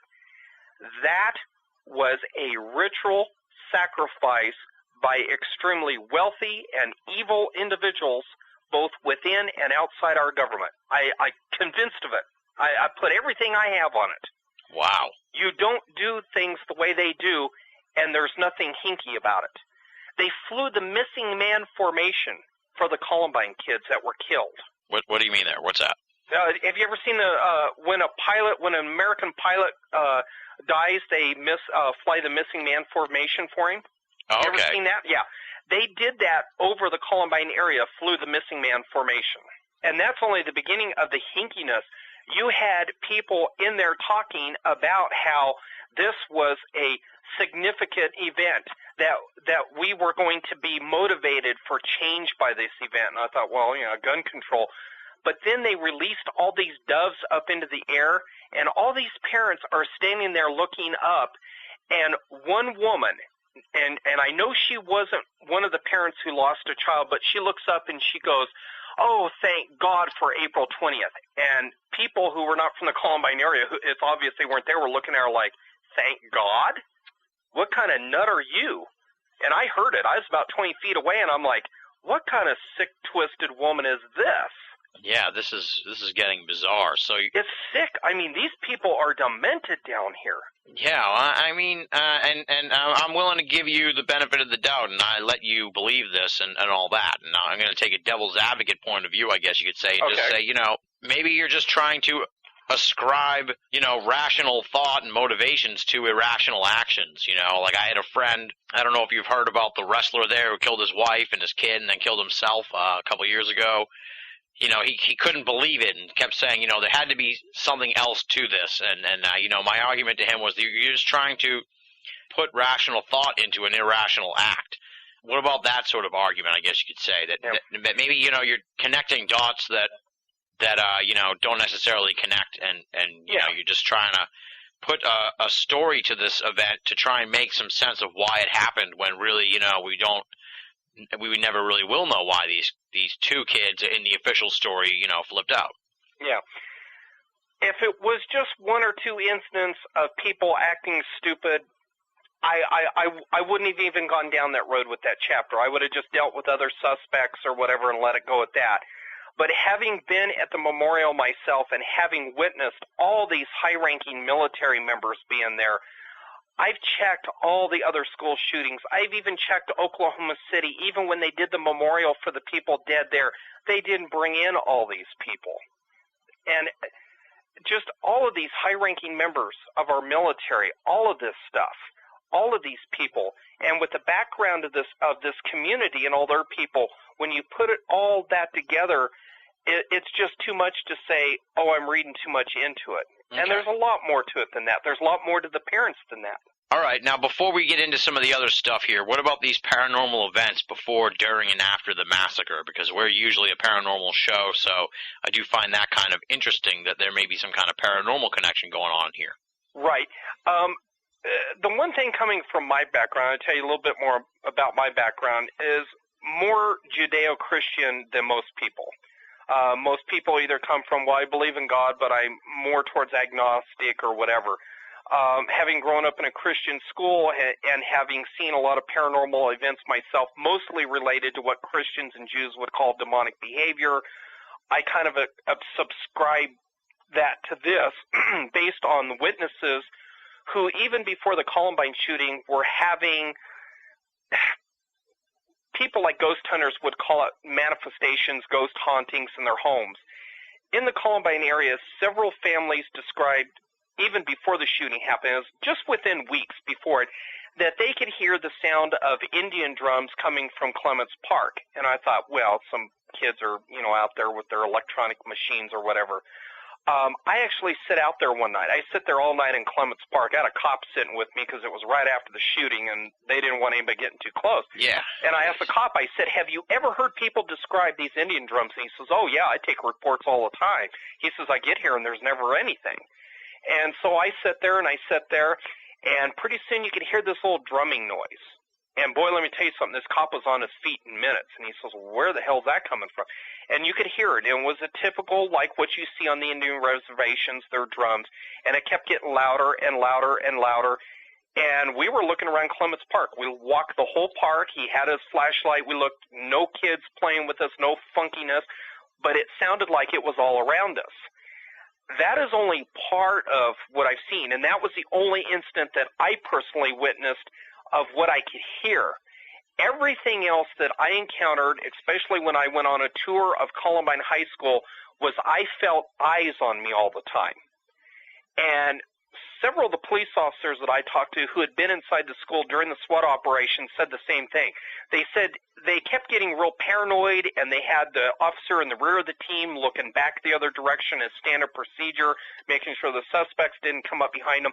But they all said the same thing. They felt like somebody was watching them, but not students from the classrooms or anything like that, but that somebody was right there in the hallway with them, but they couldn't see them. And it really bugged a couple of these guys out really bad. There's a couple guys that ended up, on the couch after that. Weird. And when I went on a tour of the school with the media, I could feel it. And a couple of news people mentioned, do you feel that? That is really weird. And they felt really bugged out. They didn't like being in the school. It just felt eerie to them. And one woman said that she felt like somebody was watching them. And, people say, well, what do you mean? There's people all around. And she goes, no, but from down that hallway. And that's down the hallway where the library used to be. And she could feel it. And a lot of other people could feel it, too. Other families have talked about that they have seen lights on at Columbine High School when the janitors say that there were no lights left on. There was one girl that told me that she stayed after school to work on a school project. This was the next school year after the Columbine shooting, and that she heard voices in the adjoining classroom, and she went, looked in the window because she knew nobody else was supposed to be there, and there was nobody in the room, and when she went outside, she pulled on that door handle from that classroom, and it was locked. And she said she kind of got spooked, and after that, she always had friends stay with her when she worked on projects. Yeah, geez, I wouldn't hang around there by myself anyway. That sounds scary. So what do you think? Is it haunted, or are we talking, is this thing built on an ancient burial ground of some kind? Yep, or? Your second statement hit it right on, nail on the head, and that will be in the Strange Days chapter towards the end. I visited the Denver Historical Society because I wanted to know the history of that property to see if anything happened there before the shooting, because I knew that these paranormal events were going on before the shooting, so I thought, has something happened here? Sure enough, I found out that it was Indian, it was a sacrificial ground, not a burial ground, but it was not North American Indians. The Native American culture in North America says that there were, quote, strangers living in that area who were extremely violent. And that is how Red Rocks got its name, by the way, I found out, because of the wars with this strange group of Indians. They only described them as strange brown skin, very dark brown skin people that were very violent. They did not like the Plains Indians coming near them, but when they did and they had wars, so many people were killed that it turned the rocks red, and that's where Red Rocks Amphitheater gets its name from. And the rocks are red up near Red Rocks Amphitheater. The rocks are all red, but everything around the amphitheater is your typical gray rock, just right in that area. Red Rocks Amphitheater is just northwest of there by 8-9 miles. Huh. Weird. This thing is so weird, man. I'm telling you, I thought there was something fishy to this, and I still do, but I'm not sure even where to put my push pin here for belief now. Yeah. After hearing all this stuff you're laying on me. We're going to kind of just throw a bunch of different things here at the wall and hit on a bunch of different topics. Now, what about these mysterious deaths and disappearances? I've heard about the famous one in front of a Subway sandwich shop or something like that, but I'm sure there's more mysterious stuff. There's many others. Yeah, let's talk about those. If you remember, I mentioned earlier Jonathan Vandermark. This is a guy that said there were bodies in the hallway. Mm-hmm. Jonathan Vandermark was flying an airplane over Denver. He had gotten his pilot's license, and this was about 2 years after Columbine. He was flying in his prescribed flight path and elevation. Suddenly, another airplane, a small plane flown by an older gentleman, comes into his flight path. And the FAA at Denver International Airport notifies him, somebody just flew into your flight path, get out of the way. It was too late. Boom, head-on collision. Oh, God. Both planes dropped to the ground west of Federal. Now, for the creepy part, according to witnesses, and I went over to the neighborhood and talked to people that saw this, they said, quote, that the boy and his friend in the plane were still alive and screaming in the wreckage, and police would not let the Denver Fire Department near the plane. Weird. And I talked to one of the guys in Denver Fire Department. He was really pissed at Denver PD. He says they were afraid of explosion, and like he told the cops, he says, what do you think we're here for? Yeah. You know, They were going to do the standard, foam down the plane and do everything. And that was reported by the Rocky Mountain News, by the way. The Rocky Mountain News did a big expose of why Denver Fire Department was not allowed to save these two boys in this airplane. What happened to the guy in the other plane? He died? He was dead, yeah. Weird. Yeah. Okay. Now, well, all right. So that guy's gone now. All right. Now. And he saw something that they claim didn't happen inside the school. He saw bodies where they shouldn't have been. Yeah. Now you've got this case with the teacher, Teresa Miller. Teresa Miller taught science class next to Frank Peterson, and then on the other side was Dave Sanders' class that he would teach before that hour, which was the keyboarding class. Mm-hmm.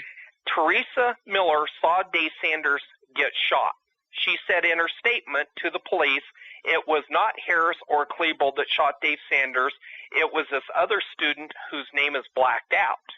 And she was interviewed 5 times, and she kept to her story. She goes, it was this other student that shot Dave Sanders. Well, she's in perfect health. She's a great woman, great family, married, very steady. She don't smoke. She don't drink. Suddenly dies from cancer about 6 months after she made her last statement to police. Huh. Cancer came out of nowhere, according to the Rocky Mountain News and her family. Weird. Well, yeah. Cancer is a mysterious disease, so I won't, Yeah, I'm not but ready. I've actually got the documents from the CIA from back in the 60s when they admitted they could give people cancer. Yeah. They were trying to do it to Castro. All right, so we've lost her now. How long is the body count of people who have died mysteriously post-Columbine? Quite a number. Some of them we don't know that there's anything suspicious, but there's another student, Corey Hager, who his statement is missing from the Jefferson County document collection. And Jeffco won't give me an answer as to why his statement's not in there, but he died in a one-car accident in Montana. He was driving his grandfather's pickup up there. It was the summer of after the Columbine shooting, and he was working for his grandfather, went off the road and hit a telephone pole, and he's dead. Weird. Yeah. You also have the mother of injured student Anne-Marie Hochhalter, her mother Carla Hochhalter. Now, this one is pretty clear what happened to her. But she walks into a gun shop in Denver, asks to look at a .38. The guy gives her a .38, and he goes to answer the phone, hears this bang and turns around, and she had shot herself. She had loaded the .38 and shot herself. Now, people say, well, that's obvious. That was just a suicide.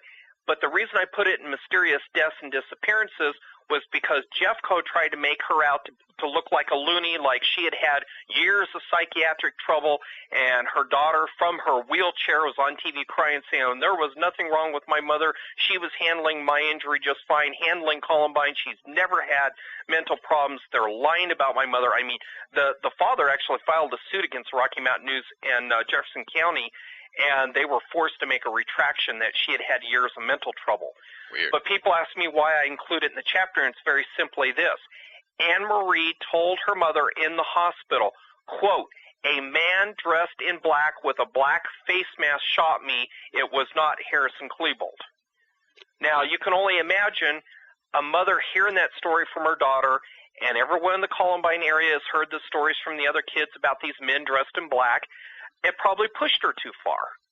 Yeah. But that's the reason I include her in there, is because Jeffco's reasoning of why she killed herself was total BS, and they were called to the carpet on it. All right. Now, one of the big questions that often get asked about conspiracy theorists, and especially relevant, I guess you could say, to your case here and the Columbine story, is, if there's been these mysterious deaths, and it seems like you're the only one really making any noise about the Columbine conspiracy, why haven't they just taken you out? Why haven't they just wiped you out and cut the head of the snake right off?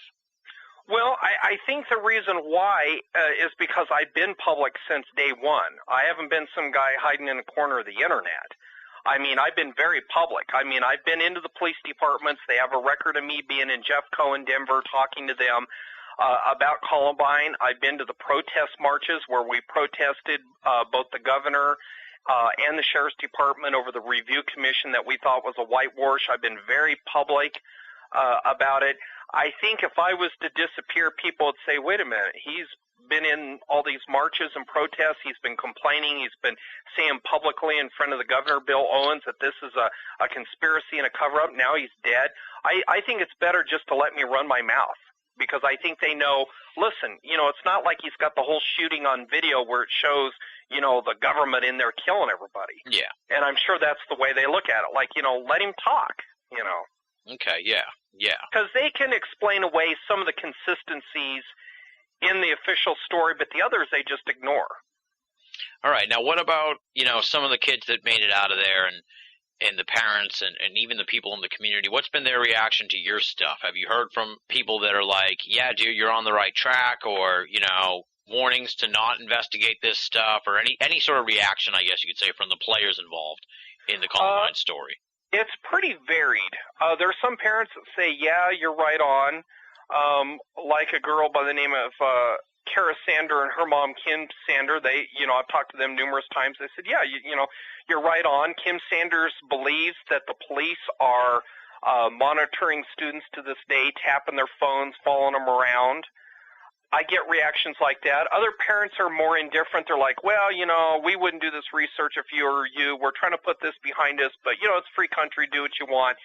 And then I get the others that, they're like, oh, how dare you do this, and you're just hurting people by doing this. And I'm like, wait a minute, you guys were all over the news for weeks after that wanting public attention. How could I be hurting anybody's feelings, Yeah.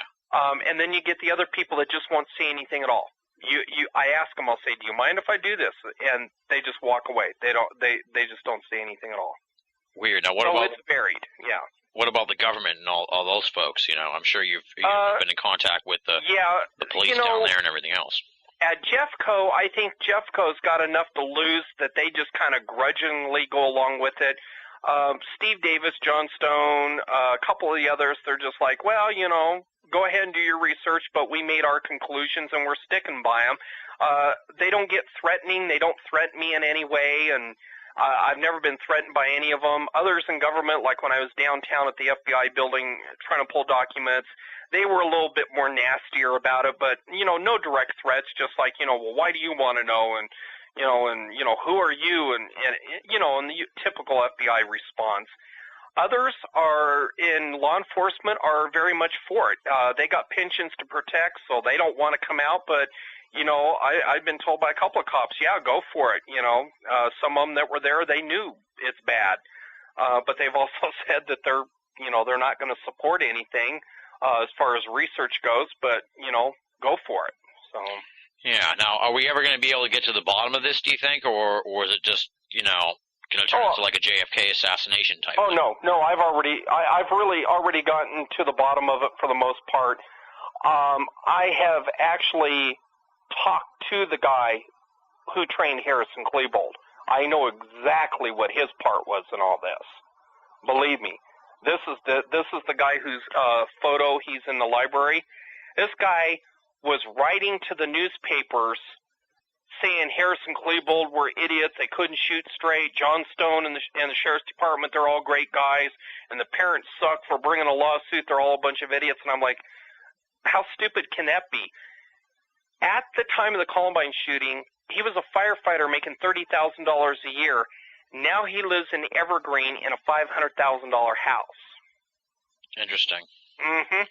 Well, now, if the parents sued Columbine police and everything, that sort of flies against the idea that they were going to keep quiet about certain aspects of the story. So how do you reconcile those two things? When I talked to the parents, I found out exactly why they were doing the lawsuits. Now, this will make anybody mad, but the parents have admitted this publicly. I asked several parents who are involved in the lawsuits. I said, are you going to go after Jeffco for not revealing these other suspects? Oh, absolutely not. We're not even going to go there. It was Lubox and video games that caused Columbine. And I'm like, well, why are you suing the Sheriff's Department for that? Well, because they knew Harris was playing violent video games and he was on these drugs.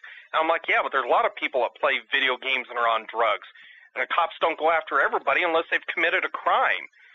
And these parents knew.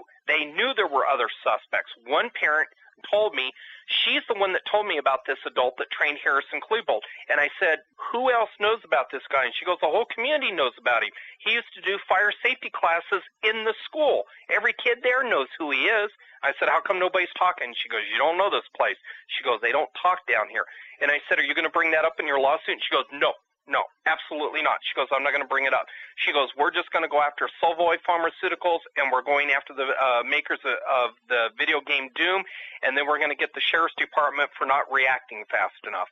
And I said, but what if they turn around and suddenly arrest another suspect? You guys are all going to look stupid. Oh, they'll never do that. We know that. The Columbine parents became instrumental in the conspiracy themselves because they elected not to go after these other suspects, even though they admitted to me that they knew, but they weren't going to go after that. They just wanted to go after Jeffco's response. Wow. This is some wild stuff here, Bill. Yeah. This is some wild stuff. Now, what about, there's a lot of theories that these kids were, like, mind-controlled and stuff. Are you in that camp, too? Oh, yeah. Yeah, you can't have people do what all these kids did down there, not just Harrison Klebold, but the other kids that were suspects, as well as a lot of victims. You have kids who are standing there, and as the shooting's going on around them, and I got their statements and the police SWAT officer statements who were watching these kids trying to wave them out of the school, you got one girl walking between Harris and a group of kids he's shooting at, and she looks at Harris, smiles and waves at him, and then just continues on walking down the hall. You can tell me that's not mind control? There's nobody in the world that can tell me that's normal behavior, even for somebody in shock. And I've talked to a lot of cops, and they've seen a lot of weird behavior from victims that are in shock, and they have never seen anything like Columbine. They have never seen kids stand there like they're in a trance. And by the way, I do have some circumstantial evidence that they were using some type of electromagnetic spectrum wave to create mind control. Sunday night on April 18th, people started calling in to Comcast as well as DirecTV saying that there was a loud hum coming through their TVs and wanted to know, like the DirecTV people thought their dish was going out. Comcast thought, of course, stupid Comcast, they're screwing up again, with their lousy service. And Comcast and DirecTV, I know people at Comcast, and they said, Bill, we went out there, we couldn't find anything. But yeah, we were hearing it in studio too because their studios are right down there by Columbine. Now, you remember the guy that did the book Baggage on the HARP transmitter? Yeah. On his website, he got a radiograph from the Air Force that shows a high concentration of an electromagnetic field over Columbine High School before, during, and up to 3 days after the shooting that he says is instrumental of HARP from a satellite. That's on his website. Weird. Because people asked him about it, and he went to the Air Force and pulled it. You have people that can't remember anything at Columbine. You have cops who went out basically on psych disabilities who tried to write their reports, and all they could write was a little thing saying, I responded to Columbine at 11:30 a.m., and, well, I can't remember what I did after that, but I know that we were cleared to leave the scene at 3 o'clock. What? You can't remember? Cops have the best memories in the world. Cops don't forget crime scenes, but it's right there in the statements for everyone to read. If people don't believe this, read the cops' statements. It's not just victims who can't remember. It's cops who can't remember. You've got victims saying that they can't remember the order or the sequence of events at Columbine. One investigator asked the girl, well, can you tell me from the time you went to lunch till the time the shooting happened, a sequence of events? She goes, all I know is somebody said there was a shooting and I left the school, but she says, I can't remember in what order things happened. Wow. And the statements are littered with that stuff. Interesting. This is some surprising stuff. How come you're the only one making all this noise about things, Bill? I mean... I think the problem with Columbine is simply this. One, the documents are too expensive to get. Most people don't even have access to them. And the reason why, as soon as some kid puts them up on his website, Jeffco starts whining, well, we have to sell those to make money, and you put them up for free, so Jeffco makes them take them down. Well, they only did that to me once, and I told Jeffco, I said, you know what? Government documents are public. They have no copyright on them. Yeah. You cannot tell people they cannot distribute government documents. And if you want to come over and raise hell with me, let's go for it. I'll dance with the cops any day of the week. Wow. And they laid off, because I've been handing out the documents to anybody who wants them, and people that see the documents for the first time email me and go, oh my God, they freak out, because 99% of the people on this planet have never read what's in the documents. They don't bother. They look at the news footage and they see Harrison Klebold, Trenchcoat Mafia, these guys were drug addicts, video game players, and they probably closeted homosexuals too. Well, that explains it all. We're done. We don't need to see any more. But then you have this so-called conspiracy community. And most people in the conspiracy community, maybe they go overboard, maybe they theorize too much, but for the most part, they're pretty innocent people. They just want to know what happened. But you got to be careful about some people in this conspiracy community, or what I call the patriot community. I ran into two people, don't need to name names, everybody knows them, and everybody will know who I'm talking about. They came into Denver in 2000, and they said, Bill, there's no other suspects, there's nothing to Columbine, there's nothing to anything, it was just Luvox and video games. And I said, did you read the documents? Did you go down there and talk to people? We don't need to, we know what it is already. The majority of people that follow conspiracies, that follow this so-called patriot community, look to these two as movie stars of the patriot community. So they hijacked the whole thing from day one. All right, now one of the things that you did want to talk about that we were discussing before we started the interview was just the importance of these autopsies to the whole story. So before we head towards the close here of the interview, tell us a little bit about the autopsies and why you think they're important, to your research. Like I said, to shore that up, to recap real quickly, the rigor mortis had already been gone by the time that autopsy doctors got to it, which is 72 hours. That kind of puts us outside of our window of about noon when they supposedly died. So we got that. So now we're going to go into the bullet trajectories. According to the autopsy doctor who they did the trajectories with CSI, where they put the little pipes in the bullet wound to see the trajectories. The big one is the outside victim, Daniel Rohrbaugh. According to the autopsy doctor in CSI, he had entry wounds that went from lower to upper. Now, most people don't understand why that's important, but here's why it's important.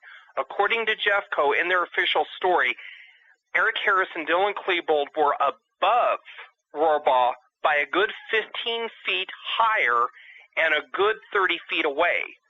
So how did the bullets go in from lower to upper? Jeffco admits that the bullets did not ricochet off the ground. Witnesses who were interviewed about Rohrbaugh, about what they saw, said that they saw the bullets hit him, saw the blood come out, and that there was no ricochet. So what I concluded there, and this was from a few witness statements, is that Rohrbaugh was shot from somebody in the parking lot in a crouched position by the cars. Now, not everybody saw this person, but there are witnesses who said they saw somebody crouched by a Jeep, but they couldn't tell if he had a gun or not, but they suddenly heard this pow pow, and they see smoke coming from where this kid is crouched, and then they see Rohrbaugh go down.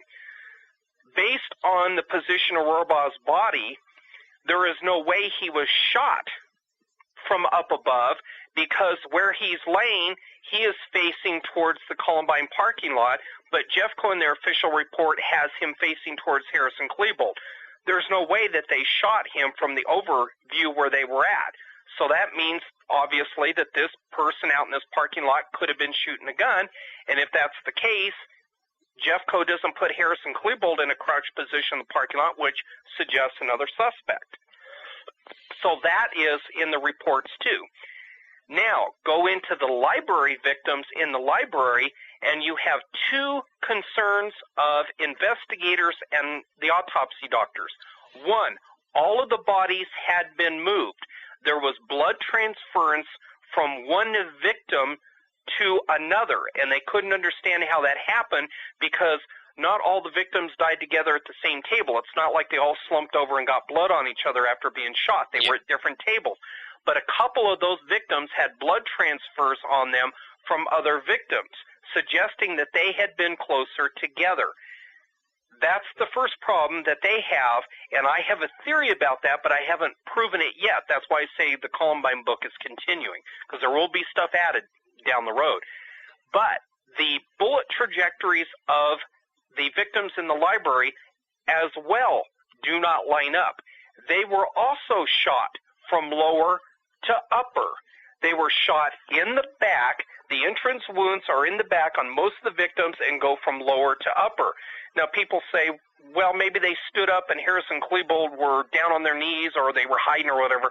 No, because no witness says that Harris and Klebold or whoever the suspects were in the library ever got down on their knees and shooted up. But Neil Gardner, who was in the parking lot behind his vehicle, he was the Jefferson County Sheriff's Department school resource officer, said, quote, "A man in black suddenly came down the hill, looked up at the library, and fired into the windows." Now, most people would say, okay, that explains it. That's how the kids in the library got shot. The only problem is Jeffco in their official report does not say that they were shot from anybody outside the school. And remember, at the time the Columbine kids in the library were shot, Harris and Klebold were both in there. So who is this guy that Neil Gardner even admits he sees shooting into the library windows? Who is this guy? The autopsy evidence and the CSI bullet trajectory in the autopsies proves beyond a shadow of a doubt that these children were shot at different angles than what would have been possible for two suspects standing in the library shooting at them. Wow.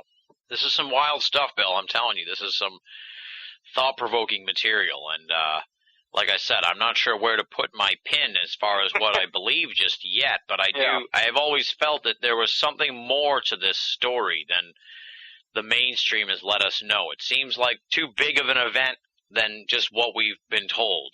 Mm-hmm. And you know, you leave a lot of food for thought here in this conversation, and I definitely want to emphasize that you got to get this material in total up on your site, because I know people definitely want to see this stuff. You're the only one doing this kind of work. Yep.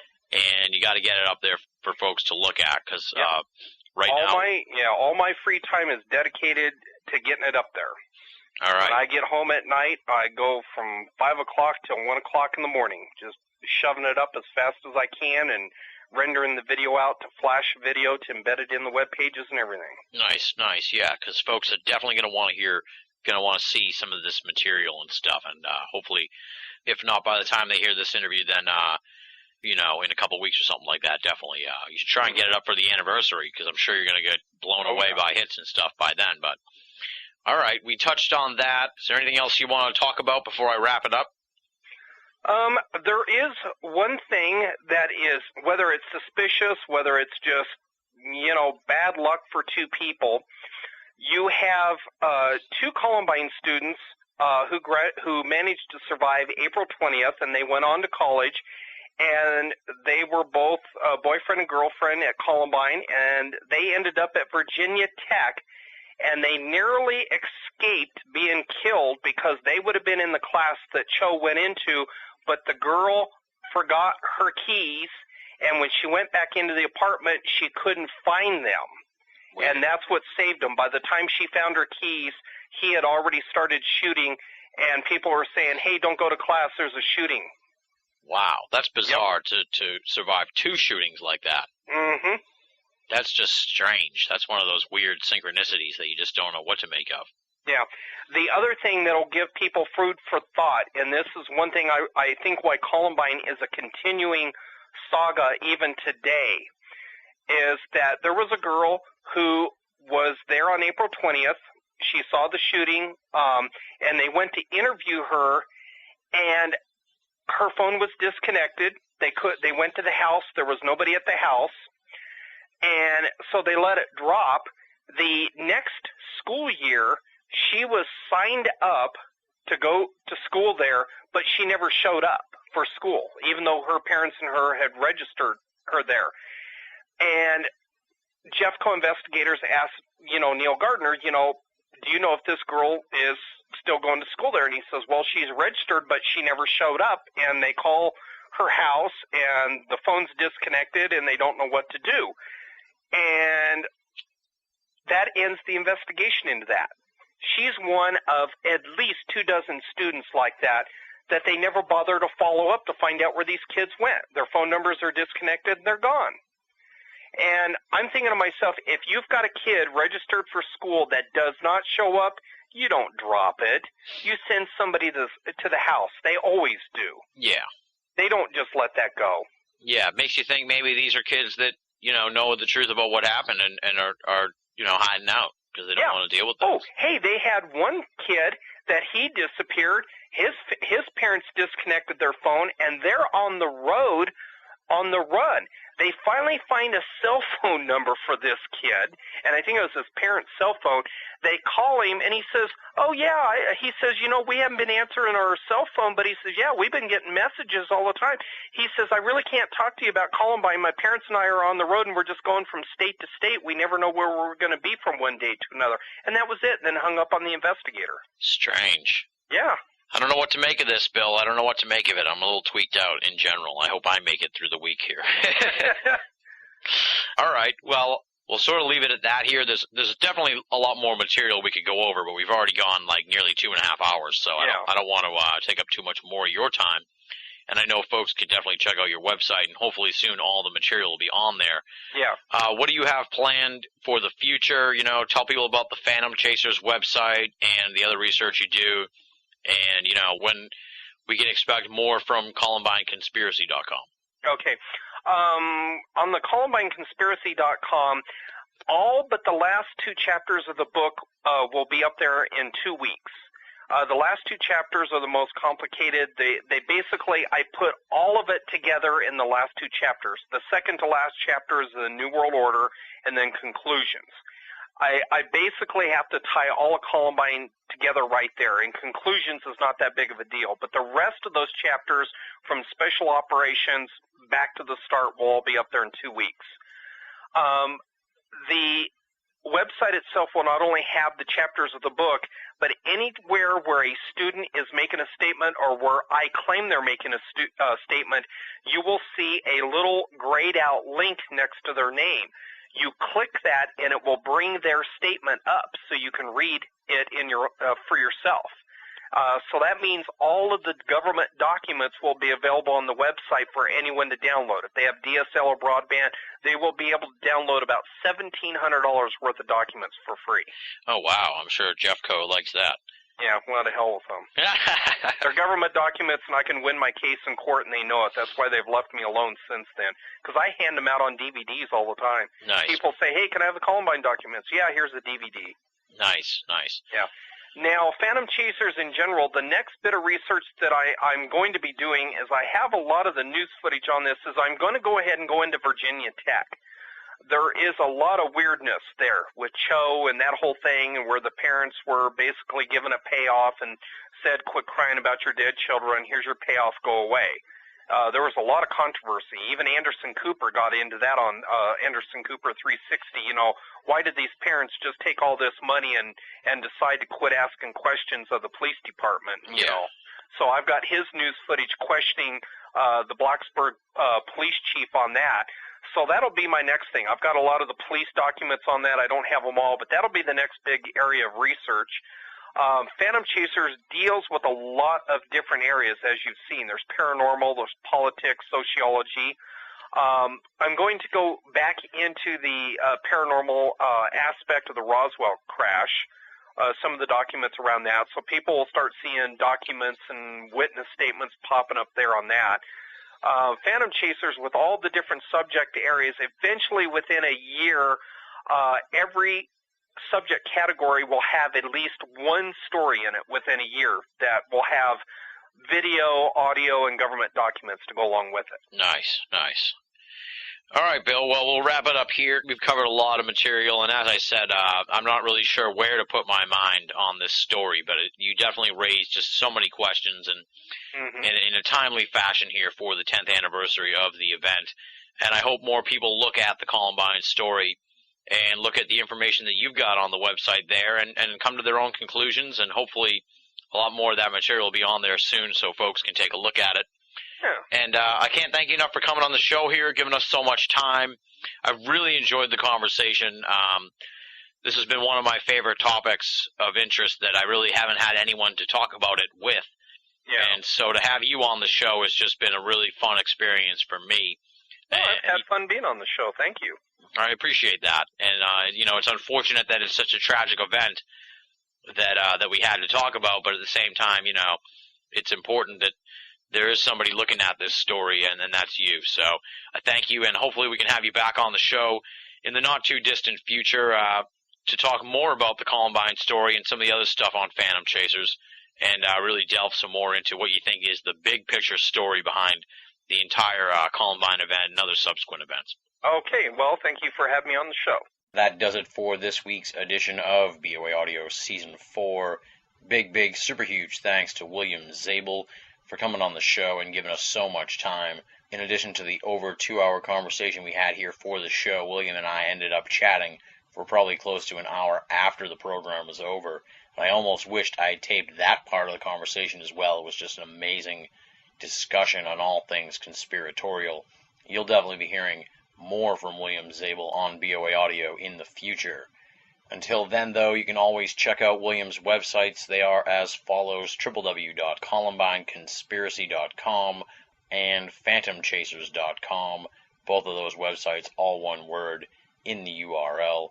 Check them out. Lots of great information. And as William said, he is uploading lots and lots of new stuff to the columbineconspiracy.com website as you're listening to this right now. I checked it since the interview, and I was blown away by how much new stuff he had already put on there. So definitely want to stop by ColumbineConspiracy.com to check out some of that footage and other documents that he cites during this week's episode. And now, as usual, it is time for BOA Audio listener feedback, and since we're going away for a little while on our spring break, I want to close out this middle portion of Season 4 and leave us with a very positive email from a great listener who had some fun stuff to say and really brightened my day with his email.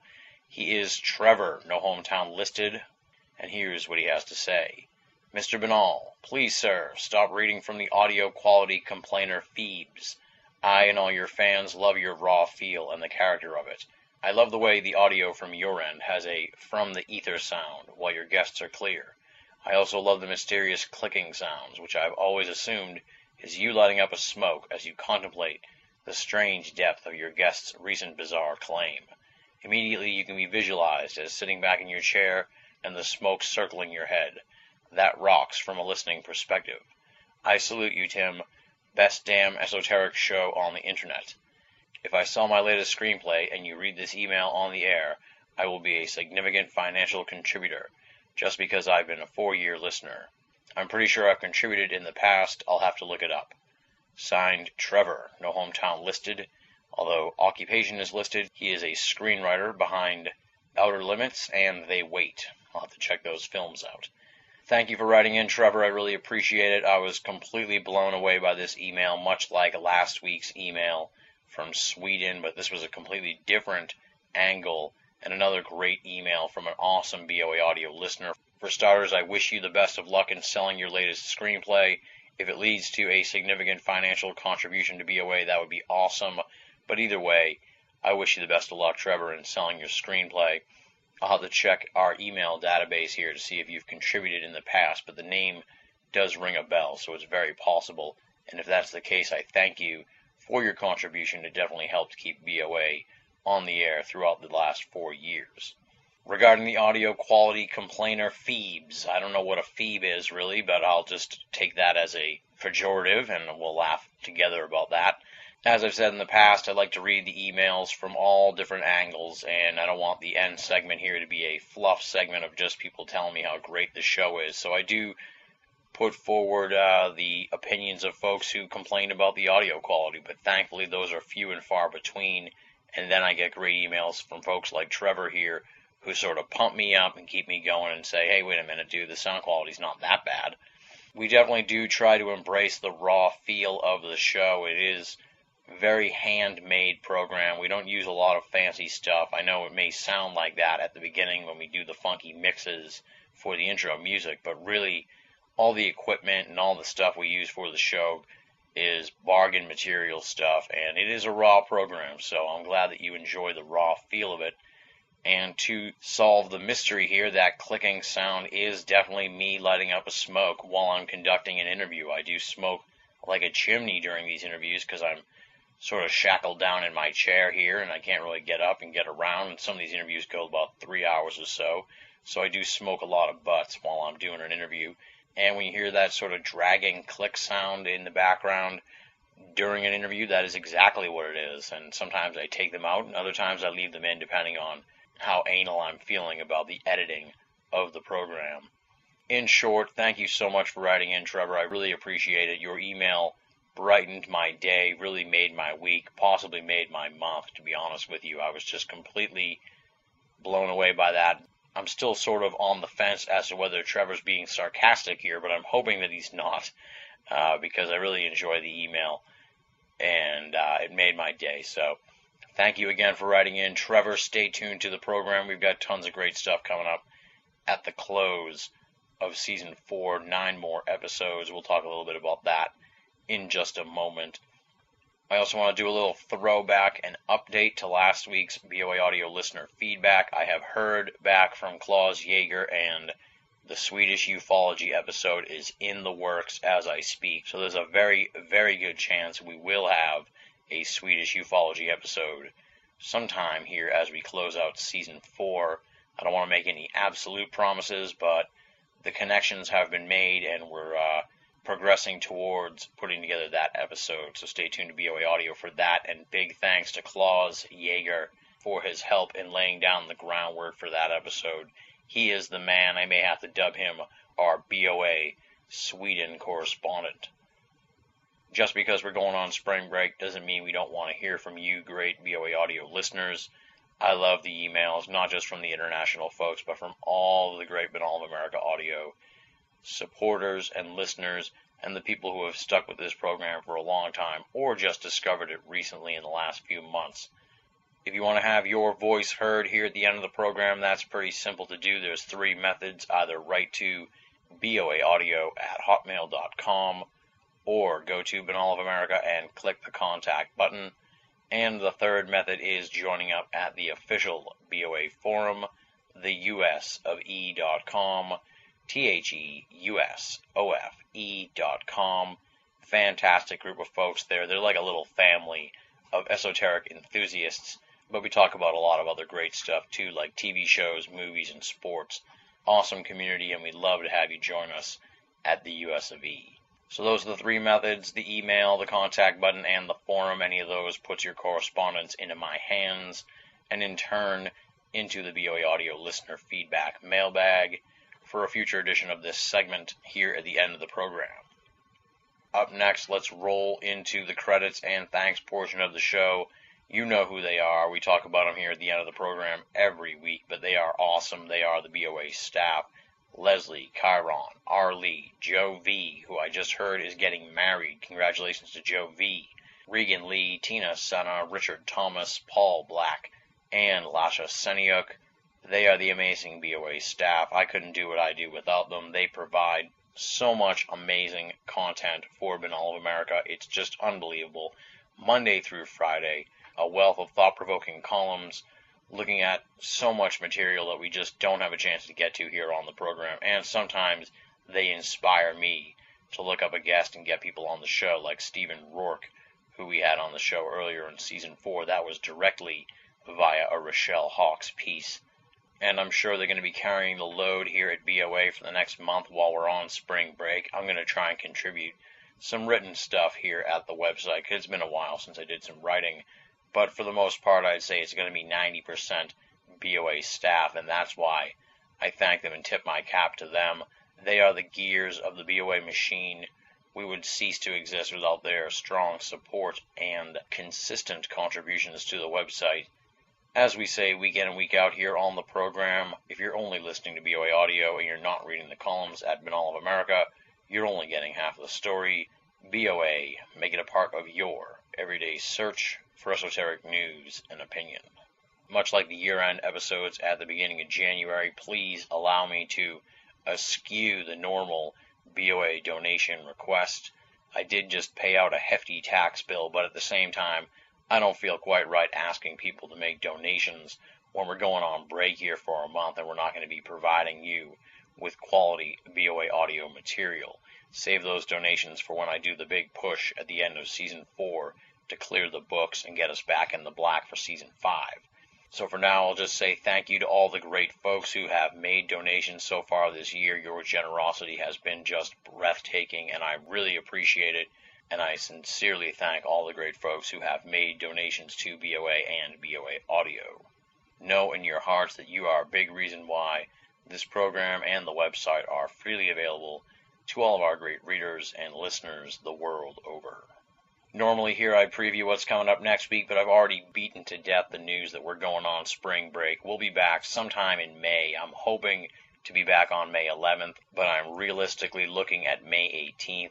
I've got a lot of feelers out for future interviews. I have a skeleton of what we're going to be doing here for the final 9 episodes of BOA Audio Season 4, and we are very close to finalizing the Season 4 finale guest. Of course, I'm not going to tell you too much about that right now, but we will be back mid-May with all new episodes. We've got 9 more shows slotted here for Season 4, and big plans for Season 5, of course, coming up in the fall of 2009, but that's a long, long way off, and we don't have time to talk about that right now.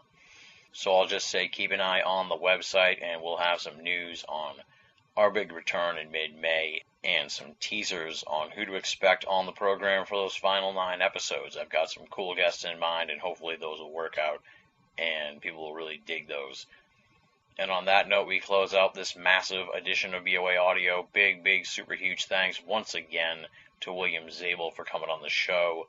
Fascinating conversation. I look forward to talking to William again, and I hope a lot of folks who heard the episode check out his stuff at ColumbineConspiracy.com. And finally, I just want to say have a great month or so to all the awesome BOA Audio listeners. I can't thank you enough for being so supportive of this program. I'm just blown away by the download numbers this show has and the correspondence we get from people all over the world and the U.S. and Canada who enjoy the program. You are the fuel behind this entire enterprise that is Banal of America. This is a veritable grassroots, community-organized program. We don't have major funding. We don't have advertisers. We are entirely of the people, by the people, and for the people. You are awesome, and I can't thank you enough for supporting us. Have a great, safe month away from me. I'll be back mid-May. All new episodes of BOA Audio. I'm going to miss talking to you week in and week out, but I know based on past experience that this month is going to fly by, and I'll be talking to you again in no time flat. Until BOA Audio returns to the internet airwaves, this is Tim Banal, thanking you for listening and signing off.